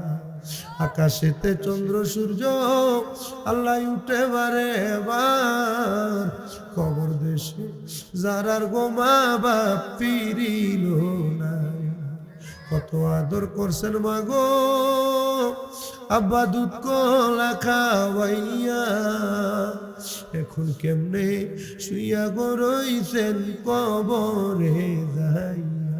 আল্লাহ যাদের মা বাবা কবরে তাদেরকে মাফ করে দাও, যাদের মা বাবা বেঁচে আছে হায়াতে বরকত দিয়া দাও। আল্লাহ আমার মা অসুস্থ, আমার মারে তুমি সুস্থ বানিয়ে দাও। জনাব মাসুদ মিয়া সাহেবের সাথে যারা যারা মাহফিলের টাকা পয়সা সহ আল্লাহ উপস্থিত হইয়া গায়ে খাইতে সহযোগিতা করেছে, আল্লাহ তাদের প্রত্যেকের সহযোগিতা তুমি কবুল মঞ্জুর করে নাও। আল্লাহ উনি আকাশ পথে চলাফেরা করে থাকেন, আল্লাহ ওনার চলাফেরাতে আপনি সুন্দর বরাকা দান করে দেন। মাবুদ ফরিয়াদ তোমার দরবারে, ওনার পরিবার পরিবার সন্তান সন্ততি ভাই ব্রাদার আত্মীয় স্বজন সবাইকে তুমি কবুল করে নাও। আমাদের প্রত্যেক প্রবাসী ভাই যারা বিদেশের বাড়িতে বাংলাদেশের রেমিটেন্স খাতে নাম লেখায়, রেমিটেন্সকে উপরের দিকে উঠায় আল্লাহ প্রত্যেক প্রবাসীদেরকে তুমি কবুল করে নাও। সোনার বাংলাদেশের উপর তোমার খাস রহমত বরকত দান করে দাও। এলাকার মা বোনদেরকে তুমি কবুল মঞ্জুর করে নাও। আল্লাহ মরণ দিবা দুঃখ নাই, তবে বেঈমান মানে মরণ দিও না। মরণের আগে বারবার মক্কা মদিনা তাওয়াফ জিয়ারত নসিব নাই। মদিনা না দেখা যদি মারা যায়, রুহুটা মদিনা মদিনা বইলা কানবে। আল্লাহ বিশেষ করে মুনাজাতের আখিরি ফরিয়াদ তোমার দরবারে, মরহুম মোহাম্মদ ইসাক মিয়া হাফিজিয়া মাদ্রাসা প্রতিষ্ঠা হবে। আল্লাহ ওই মাদ্রাসাটারে তুমি কামিয়াব নসিব করে দাও। আমি মুসাফির মানুষ দোয়া করতেছি, আমার খেলন মিয়ার ভাইটা আল্লাহ উনি ঋণগ্রস্ত আছে, দোয়া চাইছে, তার ঋণ থেকে তুমি উদ্ধার করে দাও। এমন ভাবে যারা যারা দোয়া চায় প্রত্যেকের খাস দোয়াগুলা কবুল করে নাও। আল্লাহ মরণের আগে নবীজির নূরানি চেহারা মোবারক দেখতে দেখতে আখিরি জবানে পড়ে দিয়ে লা ইলাহা ইল্লাল্লাহু মুহাম্মাদুর রাসূলুল্লাহ সাল্লাল্লাহু আলাইহি ওয়াসাল্লাম। আসসালামু আলাইকুম ওয়া রাহমাতুল্লাহ।